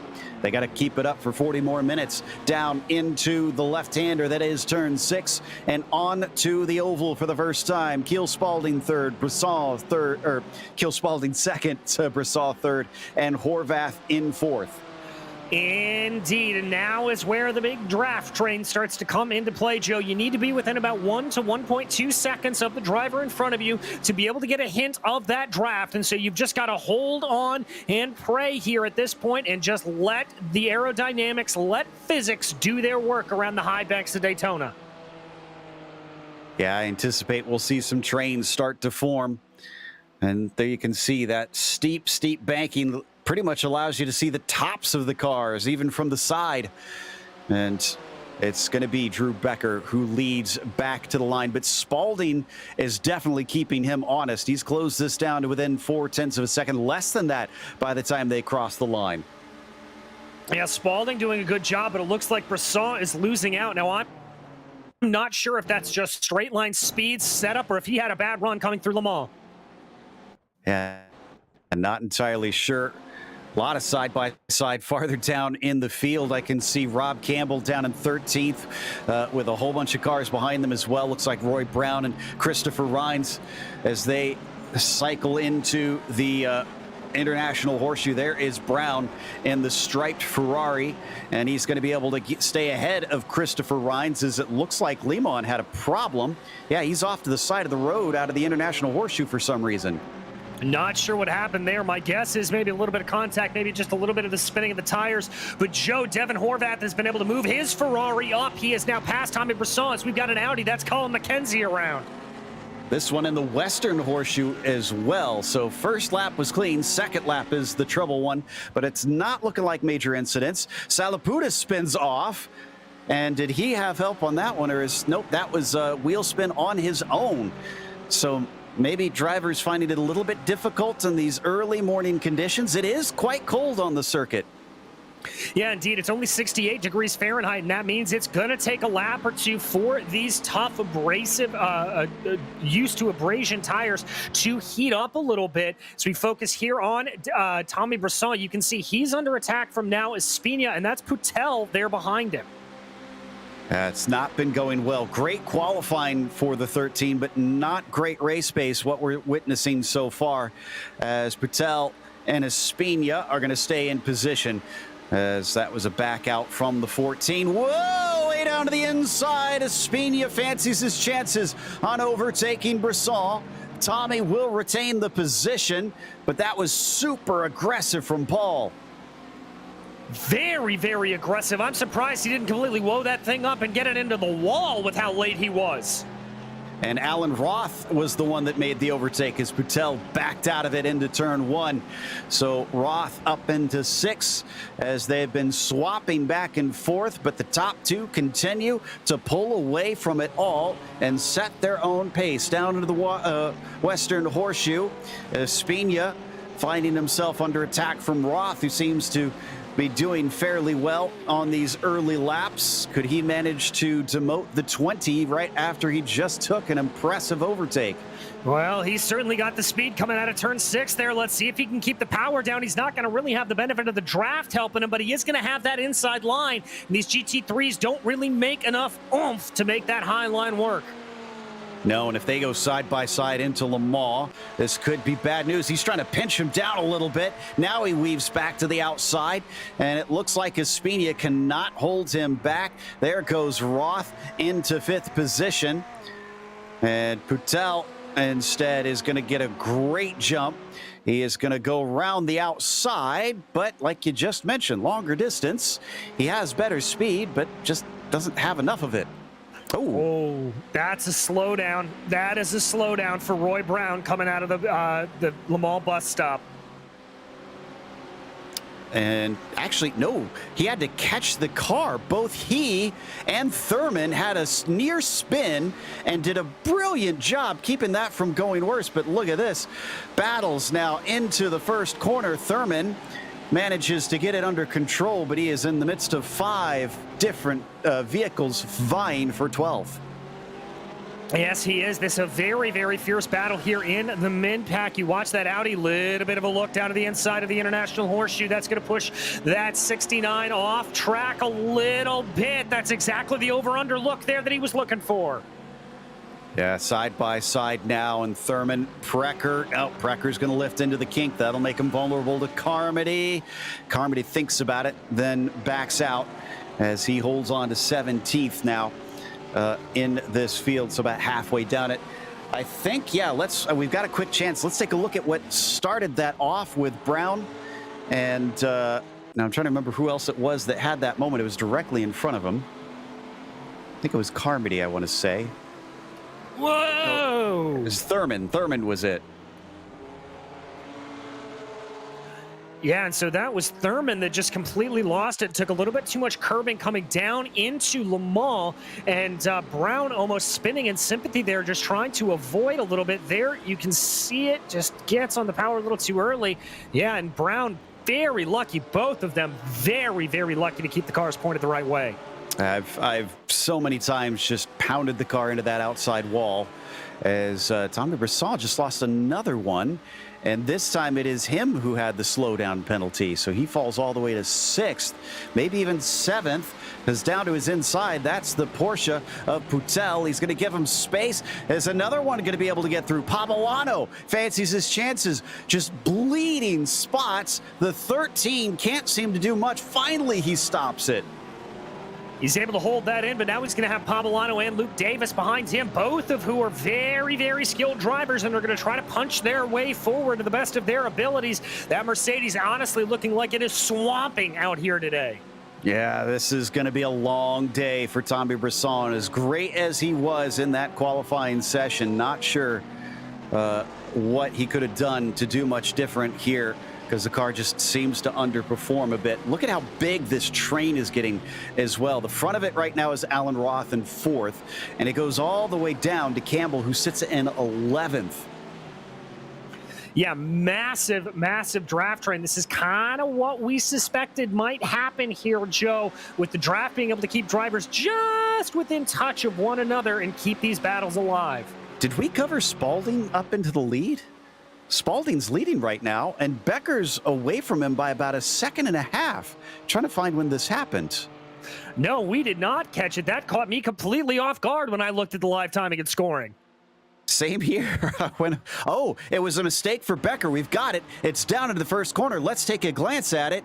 Rear comes loose. Spalding says, thank you very much. And now not only does he have the lead, he is slightly outside of the draft range, but it looks like Becker has pulled it in by a couple tenths, so he might be able to get that back. Yeah, hovering at about that point, but the only problem is that Becker's going to be having to look in his rearview mirror as well, because that's Devin Horvath within 0.5 of a second behind him, and we know just how fast and aggressive Devin Horvath is. And as the drivers carry on this race, let's not forget there is a pit stop that will be happening. That window just now starting to open, probably within the next lap or two. But we're not expecting many of them to try and pit in this time. I think we had a problem with Eric Dube. Ooh, Eric Dube's in a bizarre position. Dube has spun himself into the pit lane exit. That is very strange indeed. It is possible, and you can see the damage there to the front of that Mercedes. That is not a happy car. Yep, this is absolutely what's happened. He's in a little bit of a side-by-side battle with the Porsche. Does he get some help, maybe? No. No, he was down in there on his own, and into the wall he goes, and there's no tire barriers there, so that was just a plain old hard hit. Yeah, very, very hard hit for Dube, and I can report that he is towed back to the pits. My guess is that damage on that Mercedes is terminal. And not likely to be treating him very well, no doubt. So we come back live down through NASCAR 1 and 2 and on to the back stretch. It's Matthews and Blaze there in the 99. They were the ones that were nearby Dube before, but Blake Ziti in front of them. In the 50 is going to try to get the launch. Whoa, much faster through Le Mans for Matthews, and he can't do much with it.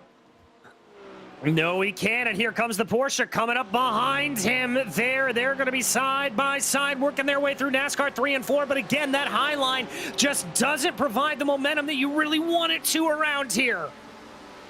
So who's going to be gutsy into the first corner? Looks like Matthews. He was much faster through Le Mans before. Ziti covers off the inside as they go for the braking. That's going to leave the door open. And Michael in the 99, both of them going completely wide. And Nicholas Matthews laughs himself into 25th. That was just luck, Joe. Sometimes you are a great driver and you pull off a move, and sometimes you get lucky. And I think that was that one for Nicholas Matthews. Well, we often use that phrase here on the channel, discretion is the better part of valor, and Matthews perfectly illustrated that one. Whoa, we got some fun going on. Is that Brown here once again involved in this? Yes, that is in the 313, and that's Fonseca and Hatch fighting their way into turn 6, but Hatch doesn't have the grip off the corner. There goes Fonseca into 20th. And that's a very gutsy call there for Hatch to try to go too wide through turn 6. The way that the track transitions right there, you're not only coming from the asphalt on the inner part of the track in that infield area, you're coming over the transition very, very sideways all the way there across. Very, very tricky. All down in a line, single file through Le Mans. They've got a whole bunch of cars that they could catch up to in front of them. Precker's not too far up the road. Salaputis just in front of Roy Brown. Oh, and somebody getting up to the high side. Somebody have a slowdown there? Just trying to figure out. Oh, that was Hatch that had that happen. Oh, and Espina just got overtaken by Roth, I think. No, Roth was defending. And Espina couldn't quite make it happen. There you see, that's the 12 of Alan Roth down into the International Horseshoe. But Paul on the charge, trying to get back, get a few spots more than what he has right now, as he's up 2 from where he began. Yeah, trying to work his way around here. Espina just trying to put some pressure onto the back of Alan Roth. And sometimes, especially through the infield section, that's the best thing you can do is just apply that pressure. See if you can force the drivers offline. There's not a lot of multitude of lines you can take, because we've got an Audi off in turn 1. Is that Cowgill? Yep, that's Patrick Cowgill in the 31. And he actually had some contact on this one. He and Zanadakis, unfortunately, wound up coming together. So BMW and Audi, I believe, winding up off the circuit. So we continue to follow some fights into the Le Mans chicane. And this is for the lead that we're watching right now. Looks like Spalding has been run down. Becker makes quick work of him. I think Keel didn't even fight that. No, I don't think he did either, and I maybe wonder if that could have been a situation where he just got a bad run off of Le Mans. Maybe he wants to go into a little bit of a fuel save mode here. There could be one of two answers for that. Yeah, you know, he could have seen him catching him and thought, well, there's no point in trying to fight this. Let's let him through and give myself a leg up strategy-wise. Now, Horvath is still back there by about 9/10. He could become a factor as we watch from Becker looking back at Spalding. Yeah, and you can see there, quick glance in the rear view mirror there, just trying to see what he's got, talking to his crew chief, talking to whoever, may even be talking to himself there. I know I'm very guilty of doing that, as I tend to drive just kind of talking myself through a corner. Same here. Most times yelling at myself, frankly, as we see the battle for fourth. Roth ahead of Espina, still putting the pressure on. Hard to miss that number 20 machine with that beautiful orange and blue on the Ferrari. And coming on to NASCAR 1 and 2, Roth gets a beautiful exit. So the 12 is going to be able to distance himself, if not temporarily. Yeah, so he'll be able to have a little bit of breathing room, and sometimes here at Daytona, that's just what you need to just kind of settle in a little bit. Now, Espina has a couple of options here that he'll be able to take. He will either be able to really push him here and try to maybe force an error, or he can do exactly what we kind of said Kiel Spalding may be doing, is just sit back and wait and let the fuel game come to him. Always amuses me when we see drivers that have seats in the background, and sometimes even lookers on who are getting to witness the race. But now he is going to be looking on a pass to see if he can finally go by Roth. See if he glances in the mirrors here. Watch the eyes. See if he, oh my goodness, they're racing close. And as they break down to the corner, he's got a nose ahead. It's around the outside. Can he get the car woed up? Yes, he can. Espina finally up to fourth. That was a great move there from Paul to be able to pull that out. Very, very brave stuff on the brakes and brilliant spatial awareness. He knew exactly where his car was and exactly how to place it. As that's been happening, Brisson is already down to 10th position now. He's in the midst of a huge pack. Look at this. Davis in front of him. There's Campbell, Pavolano, and Putel up there as well. And, he's going to take a little bit of a look. He almost actually got overtaken by Tavitas, who's behind him. Everyone was getting so backed up in this group that they went 2 by 2 into the first corner. Yeah, indeed. They were very, very sideways, and that's not exactly the position you want to be in around here. You want to try to be as single file as possible unless you are going for an absolute bonsai of an overtake. So back onto the oval once again. Luke Davis in front of him. Luke's not been having the greatest race either. He's down 1 position, but Brisson certainly eclipses that. It's 8 positions lost for this number 13 car. And into the Le Mans chicane. Looks like he's going to have to hope for a good exit because he definitely didn't gain anything through the middle of the corner. Not missing anything up at the front either, by the way. They're staying pretty well distant apart from one another, and I'm not seeing any battles start to erupt. But now we approach the halfway point, and somebody's off here. Where is this at? That's Hoskins coming through turn 6. So onto the oval, he gets it rolling.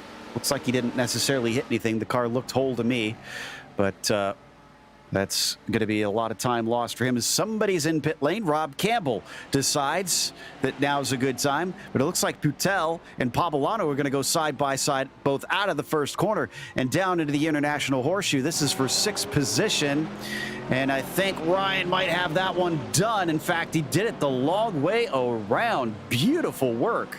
Very, very impressive to carry that momentum around the outside. It's a slightly off-camber corner, and so that's tricky, but here comes the fight back. Little bit of a look there for the 101 of Pavolano, trying to see if he can force an error out of Ryan Patel, but Patel not having any of it. Feel like this is going to be good news for Brisson. This is where he needs to get stuck in. Those two fighting. He could try and catch the likes of Davis napping a bit, maybe get on the attack, see if he could get past him. In fact, right here, he's got a good slipstream. Yeah, he's got a good slipstream, a good run here on Pablano if he chooses to go for it. The only problem is that, excuse me, not Pablano, that is Davis in front of him.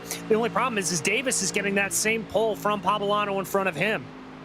Oh, but he breaks extremely early down into the chicane, but he gets a mistake out of Davis, and Davis is clearly into the wall. So that's a hard hit for the 72, gifting a spot back to the 13. Oh, and that is just that same issue that we've seen a couple of times. You don't get the car completely under you when you try to break into the bus stop, and that is what happens is a little bit of a battle for the lead. Spalding slipstreaming by now. Is he done saving some fuel, or is he not happy with how the fuel saving is going? Either way, he is now your point man. Horvath has not been able to take advantage of that. He's been stuck about 0.8 of a second behind. I wonder if he's struggling to actually keep up. Well, it could be that BMW, we normally talk about the increased horsepower and the straight line speed at tracks that are at higher elevation, like the Red Bull Ring or Interlagos. But the truth of the matter is with that turbocharger on that car, Joe, it tends to be just a lick faster in a straight line. And so I wouldn't be surprised if it's maybe got a mile-an-hour advantage over Devin Horvath, and that's just allowing Horvath to keep away a little bit. So past that halfway point now. Looking to see if we get anybody else. Oh, Sean Carmody just had a problem in the Western Horseshoe, and I think he had a little bit of help with it. Looks like Salapudis maybe tipped him around, so he's going to get back on track and brings that green and black car into the track. But Salapudis just got on the radio and apologized, so he's aware of the issue there. We'll see if that actually gets him off the hook, but I suspect that might be a penalty post-race or warning from the stewards as we get a little bit of side-by-side with Becker and Spalding. Behind them, Blaze saying he is coming in, so we got some of the mid-pack drivers now taking their stops, but Becker back to the front ahead of the 8. All right, and it looked a little bit there like Keel Spalding was kind of letting him on by. He deliberately rode that high side up and didn't make too much of an attack, but look at Horvath closing here through the infield section. That Ferrari, the well-rounded car, being able to close up a little bit more through the twisty bits. So Pablano pits in. He's our latest stopper, another one of our top 10s as well. Looks like Brett Thurman is pitting. And Rob Campbell's the only other one to have taken a scheduled stop, I believe. As we ride through the Western Horseshoe, looking back there at the impressive grandstand here at Daytona, and then into turn 6 once more. Looks like Rob Campbell is actually going to be out just ahead of Pablano.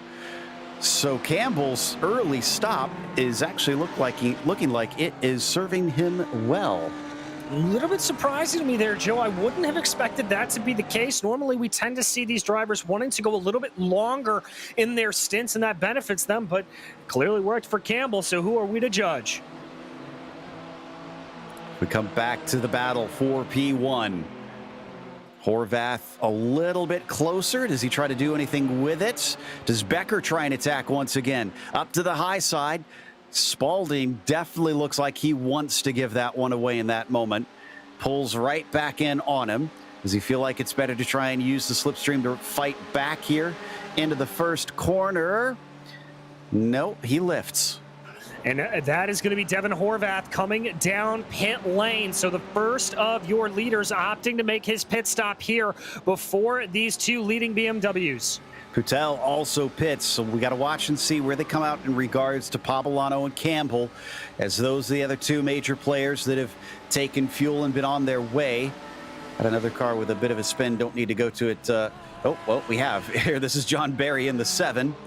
Who looks like he's lost his hood and eventually finds an opening and gets going, although it got close between himself and Cowgill, who actually lifted and allowed Fonseca to go through because of that. This is our top 2 once again. The 22 chased by the 8 car. Espina, who inherits 3rd, a little bit too far back to capitalize. Yeah, not quite able to get anything done here, but he's going to keep going around. I would not be surprised if we see the rest of the leaders popping down pit lane this time out. Yep, this looks to me like pretty close to the end of the pit window. Such a thirsty track, soaking that fuel up around these high banks with the foot flat to the floor. And Boutel came out behind Poblano and Campbell now. Okay, Horvath, though, is out ahead of all of them naturally. He's in 16th place, and he is all by his lonesome. No traffic to slow him down. Becker is pitting in, and so is Spalding. And Spalding is much deeper on the brakes. He gained a ton there, almost NASCAR style. Wow, that was impressive stuff there from him. I'm also seeing Paul Espina coming down pit lane.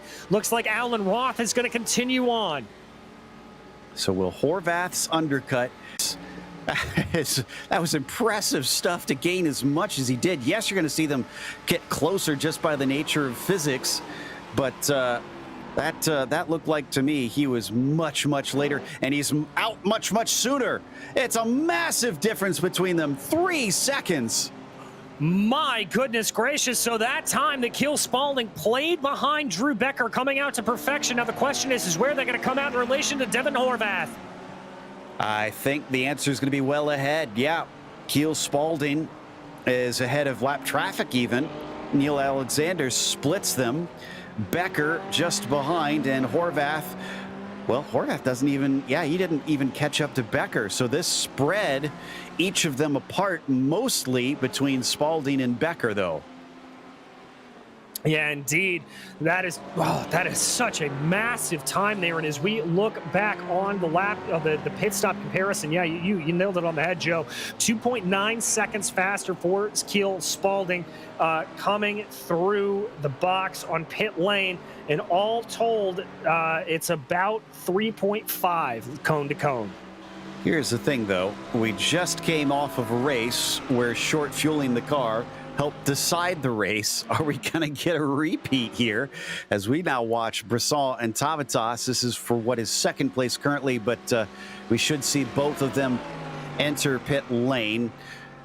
And yes, maybe. Oh, Brisson looked like for a second he might want to try and stay out, but no, he's finally in.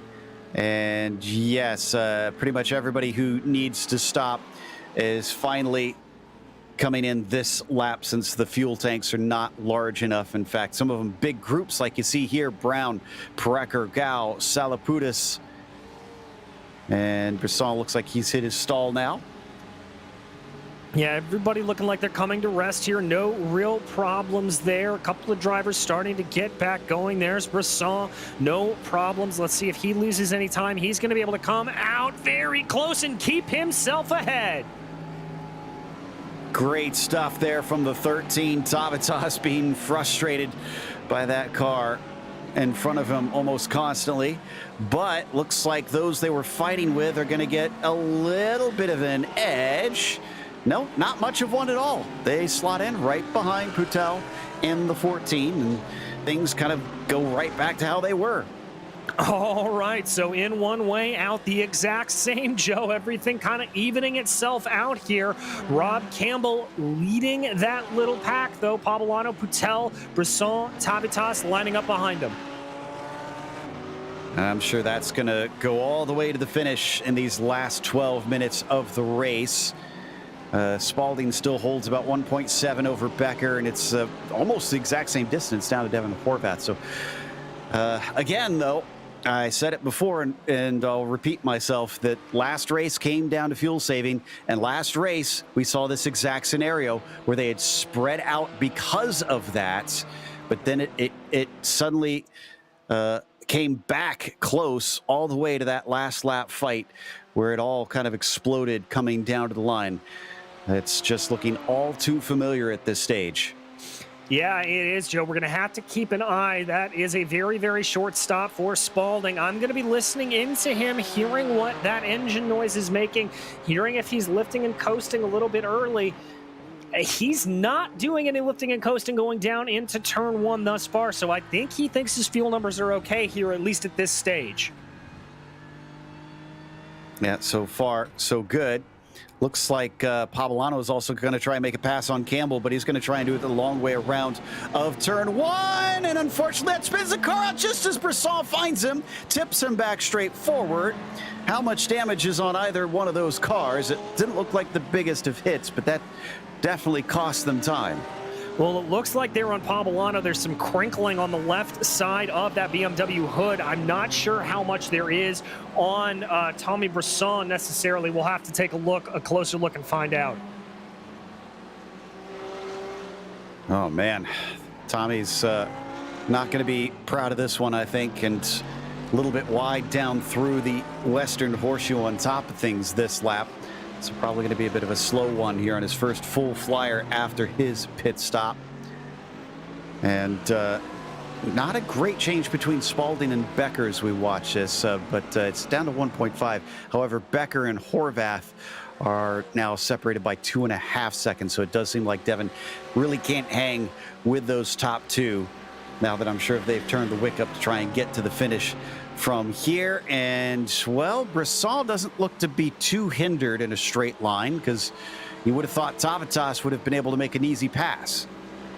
Yeah, you certainly would have, Joe, but he doesn't look like he's got any problems to him. So clearly that damage on the right front of that hood not really affecting Brisson all that much. Well, around NASCAR 3 and 4, there we go. That's kind of what we were expecting before. Maybe just not as damaged as we thought, but the top end speed is slightly down and chops down in front of him. Tavitas takes the 8th place away from Brisson. So I look through the order once again, trying to see who our hard chargers are. I think Nick Matthews maybe in the 55. He did put a qualifying time in as well, 32nd up to 21st. There you see him right now. And impressively, we've still got 36 of the 42 starters on the lead lap right now. Yeah, it's really a testament to just how strong this field truly is. Everybody continuing to run good laps here. Yes, it's a very long track, but at the same time, very impressive. Ooh, a little bit of that wide run there for the 21, just letting the leader on by. That's David Morse, giving a little bit of heads up there to Keel Spalding and letting him on through. It's down to 0.7 of a second now. Becker's closing. And we saw him do this in the first half of the race. Lost a little bit of time, and eventually pulled back in on his fellow BMW. Horvath up to 3.6 seconds back, looking less and less like he's going to be a part of this fight, but you never know. And we come through the tri-oval. We're going to start lap 19 now. With only about 8 minutes left to go, Becker knows that it's now or never time. Look how much he was able to close that down, setting the fastest lap of the race. He is down within a half a second. Wow. Becker, honestly, has just been unbelievable in this race. Relentless in how he doggedly has hounded Keel Spalding.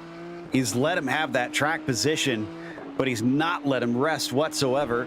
And though we've seen Keel give up intentionally to let him through, now that it's down for the win, I don't think it's going to be that easy. No, I don't think it is either. I think Keel Spalding has really controlled this race. He's running the race that he wants to run, and I would not be surprised if we see a little bit of blocking, a little bit of, well, let's call it non-happiness to let Drew Becker go by. So I'm looking through the finishing order, and I'm wondering if I've got the wrong finishing order here on the second round, because I'm not seeing Becker show up. Here it is. Oh, it was 33rd last round. So finished second in the first race and 33rd in the second race. He's going to make sure that that switches back to a good performance here. Maybe he can break the trend next time out if that winds up being the case. We look a little farther back at the battle between Gao on the bottom and Silaputis on the top side. Trying to see what they can do there. Whoa! Threading the needle in between. Yeah, that was Ellis, who thought about a 3 wide and thankfully did not try to take it into there, coming to the chicane. Oh, and Becker's already caught, and has he passed? Yes, he has. Down into turn 1. No hesitation for the 22. He is by. All right, Joe, the game is on between these two now. Keel Spalding trying to see if he can close this down and keep this tight. 6 minutes left to go. Yeah, you're right. He gave away a little bit of time the last times that Becker got through. Will he be able to prevent that this time? Will he keep himself within range to try and be aggressive on Drew Becker? As they come up towards turn 6, this is where he really needs that traction coming off the corner. Let's see what that M8 can do. Looks like he gets a pretty good run. Now, the other thing here to keep in mind is where you want to position your car when that white flag flies. I've got to think here, if you're Keel Spalding, you're not going to be terribly upset if you're in second place on the white flag lap, as that's going to set you up for a big run coming out of Le Mans and into NASCAR 3 and 4. Did look like he fell back a little bit there, so not the best of exits. And apologies, it's not an M8 that they're driving. It's a BMW M4 that they are in right now. The GT3 car coming to iRacing almost immediately, even before it hit competition in the real world. And wow, this is a much better tow, and that's probably where he wants the better tow, I would think, DJ, being able to snipe him at the line. Let's see if he does it this time. Well, he's going to look to the outside here. That'll set him up for a good run into turn 1. Not able to get it there again. The longer distance on the outside just not necessarily helping him. Is he going to look down to the inside here of 1? No, they're both on to the binders there. I'd imagine we're looking at probably 3 laps to go here at this point. Yeah, I think you're right. And he did lift, though. Oh, Spalding way back. What happened through that first corner? He just... Did he get a slowdown penalty of some sort? He's now 2 seconds behind. I went back and looked. He just threw the little S's chicane out of turn 1, pulled back. And this is going to be costly if that's the case. Joe, I was riding on board with him. I can't imagine where he would have picked up a slowdown. I don't know. And now Devin Horvath is going to catch him. I don't know what he's doing here. That's way too far back to try and get tricky and use a slingshot. Surely he wouldn't get off the gas at that spot to save fuel, and to that degree as well. This is a head scratcher. Now that breaks up that battle and makes our best battle within the top 10 for 6th place, Boutel and Campbell now. I can indeed. We are also getting a report from our director that Drew Becker just lifted as well coming through Le Mans. He lost a lot of time. The gap's back down to 7/10. Oh, okay. And yeah, Spalding is now on him. Did both of them maybe short fuel a little bit here? Are they both trying to figure out how they get to the end of this race? Or potentially, are they trying to time it out? Let's see, 142. No, it's not going to be close on time. So that's not what they're doing. I hope they come in and chat with us, because I'm at a loss as to what in the world their game is. Yeah, I'm not sure here, Joe. It's utterly confusing, and they've got to be careful. I mean, Devin Horvath is only 1.3 seconds behind them. If they keep doing this kind of stuff, they could lose time to this series. The man who's leading in the championship points right now. Yeah, so it's out of turn 5 and into 6 now. 0.7 of a second from Horvath to Spalding, but Spalding at 1 second behind Becker. Looking at the lap times, Spalding must have had off tracks. I just saw, yeah, both last laps were deleted for him, which is usually a sign that he's been given some sort of slowdown penalty. They're cutting something a little too tight here. As we got, I think, Roy Brown off track through the Western Horseshoe. He gets back on. This was, I think he may have had a little bit of help. No, not and initially. Joe Horvath is by Spalding. let me go back and look and see if there's another slowdown. Man, this is one of the weirdest finishes I've ever seen. So Becker is well ahead. Horvath now into second. Spalding was the one with a 12-second stop. Oh, big lift there. Big lift. Spalding cut it too tight. Yeah, he completely cut the engine as he crossed over the start-finish line, Joe. He is really tight on fuel here. And this is one lap to go. It is one flag to go, really. So he's committed. He's trying to get to the end. But if he's cutting the engine, I think that's going to be a bridge too far for him. Expect Espina to challenge him, especially on that long, flat-out run down to the finish line. The car has got to be sputtering by the time he gets down to the tri-oval. Yeah, he's even cutting it down into the breakdown, down into the braking zone of the horseshoes here. He is up against the wall in terms of fuel. Oh. And somebody on their lid, that's Precker. I don't know how he wound up doing that, but he's got a friend I can see from the replay. It looks like Fonseca got a piece of it and Ellis did as well. We'll get back to that in a little bit. But our leader, Drew Becker, who was not able to win the first two rounds, came close in the first one and got a second place. Looked like he was going to have a fight on his hands, but he was better on fuel strategy. He came out a little bit slower, but I think he played that one right. As he's smiling, he knows that this one's in his hands right now. Drew Becker finally gets his maiden win in the PRL GT3 Sprint Series. Absolutely incredible run there from Becker. Strategy playing out. Indeed, Spalding behind him, completely out of fuel. Espina has been able to get by for P3.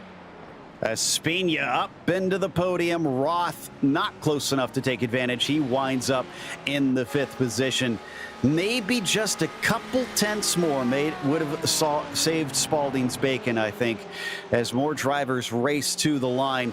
Looks like Salaputis is going to take 11th over Rines. And coming down to it as we get some side-by-side action.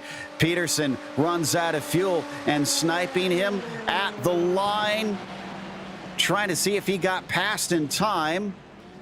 It looks like Carmody finished ahead of Peterson in the end. So very close between those two.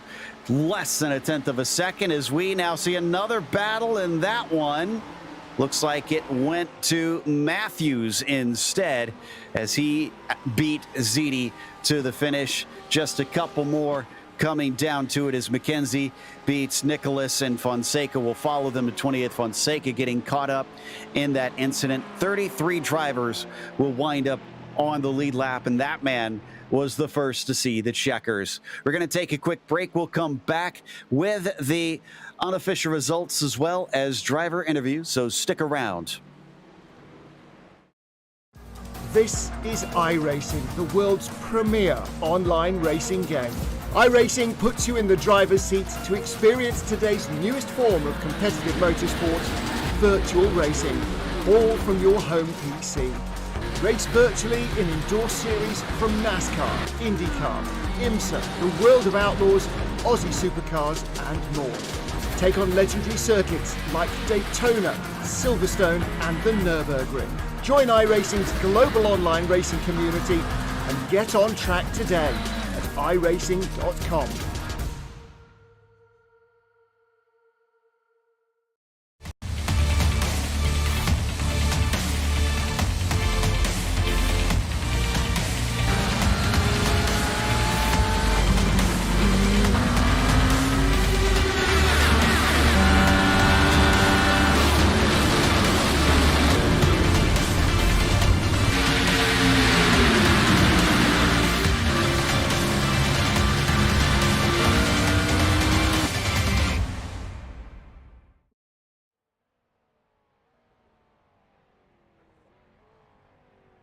Welcome back here to Daytona. We just watched round 3 in the PRL GT3 Sprint Series, and Drew Becker took it from pole to victory, but it was not a straightforward race.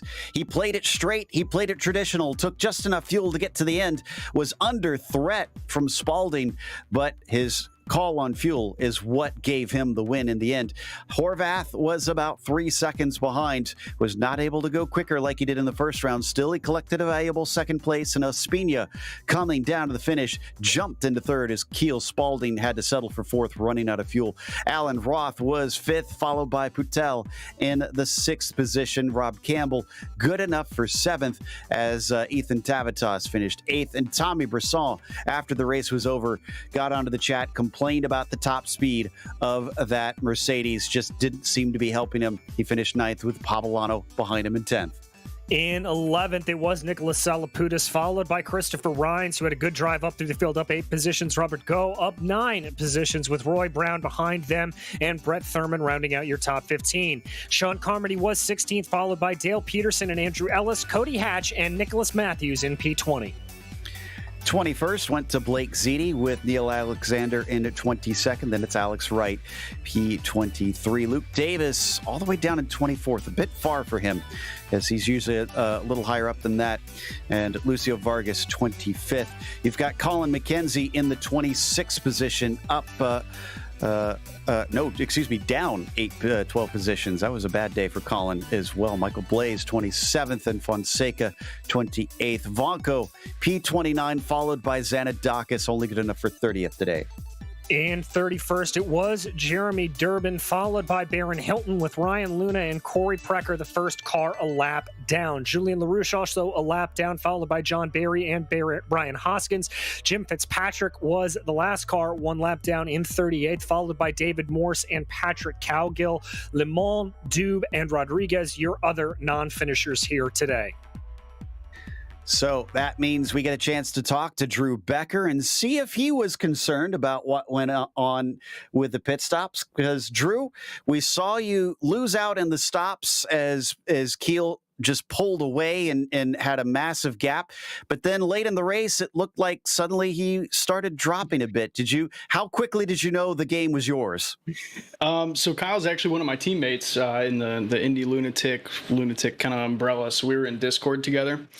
And when he kind of went out a little bit faster than me in the pit stops, because we came in together, I figured that he might have underfueled a little bit. So it was a little interesting, but I'm sure you guys saw we were spending quite a bit of time trying to get his fuel up to where it needs to be and get him to the finish. And I think he just barely rolled across the finish in P4, but we were trying to get that P1 and 2, which unfortunately didn't happen, but I'm sure one's to come eventually. Yeah, I mean, you guys already had the 1-2 back in the first round, of course. So coming from the pole position, do you find yourself expecting to win in those situations, or you still stay humble all through the race? I mean, you have to, right? You're the fastest guy on track in qualifying. You're the one that put the lap together, so you got to expect to be a little bit faster. I know Devin is usually the guy that's on the pace. You know, I'm always in the last 2 rounds. I've been chasing him in the first round, especially with Iago in the mix.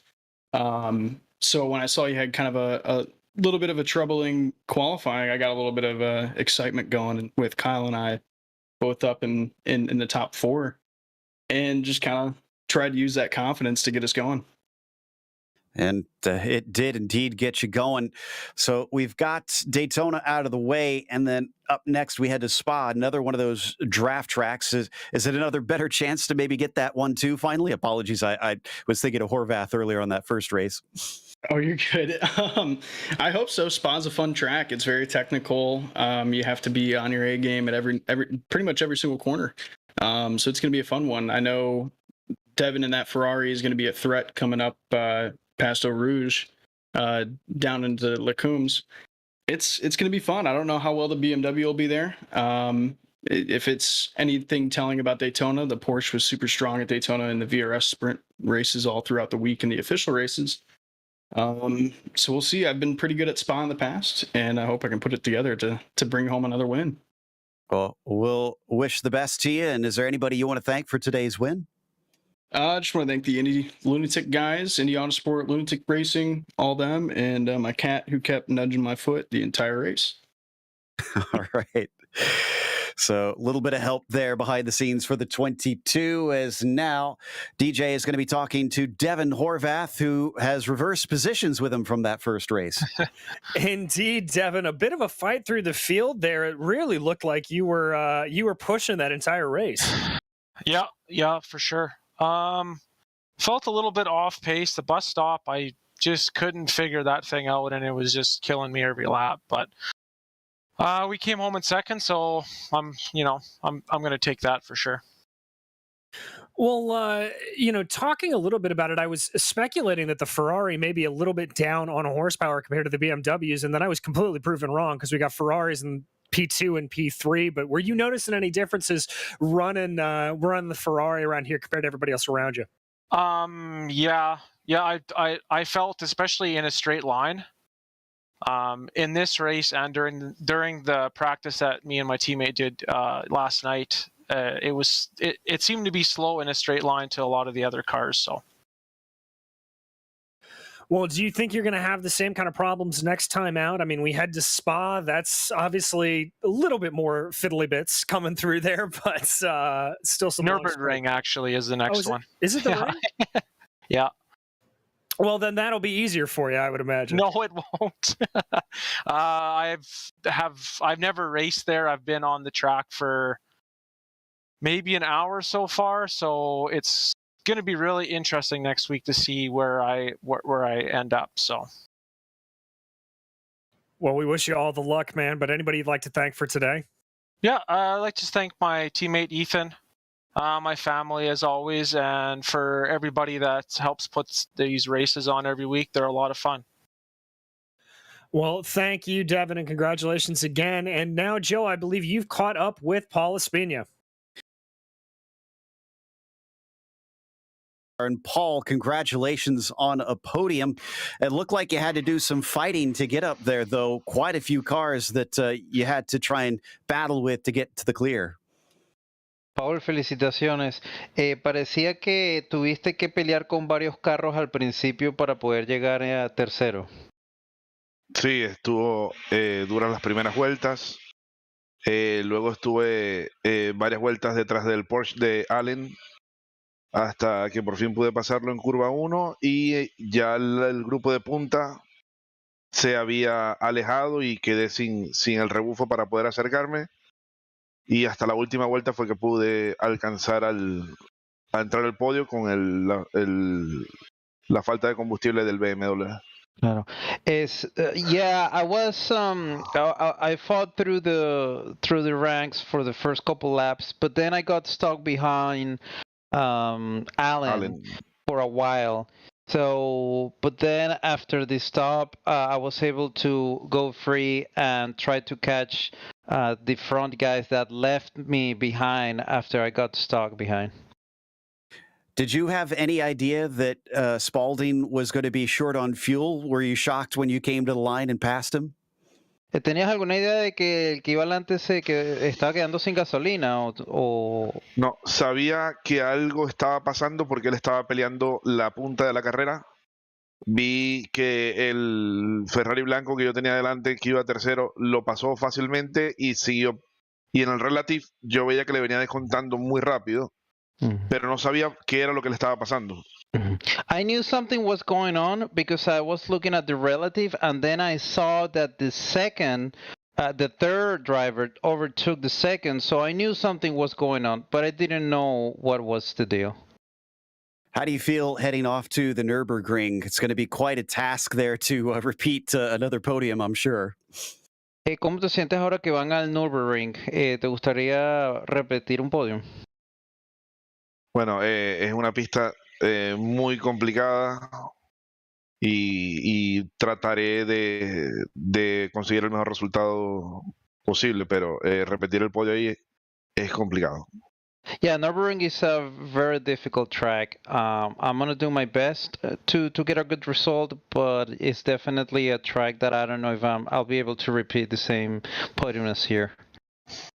Well, again, congratulations. Anybody you'd like to thank? ¿Alguien a quién te gustaría felicitar, Paul? Bueno, a mi equipo, a Agradecer. SDS Racing Team, por siempre estar ahí apoyando como equipo, y gracias también a PRL por organizar este campeonato. Yes, thanks my team, SDS Racing Team, for the support. They've been watching the race all the time, and also PRL for promoting racing online. That was Paul Espina, your third place finisher, with a big thank you as well to Jonathan Almanar for helping us translate. We always like to try and get drivers in, no matter their skills in English, because we love to hear what they have to say. But it's going to close us out with a big thank you to our sponsors before we go. Of course, the Majors Garage. Make sure and click the link that we have in the description below and use our discount code MajorsGSRC to get 10% off. And also ASR. They design and build the sturdiest and most durable aluminum profile racing simulation cockpits available in the market today. Visit them at advancedsimracing.com. As well as RaceLab. It helps you to improve your driving skills. Start using it now for free at RaceLab.app. And ButtKicker. Feel what you've been missing at thebuttkicker.com. And finally, NinjaTrader. Visit NinjaTrader.com and get started with a risk-free trading simulator to start tracking your performance.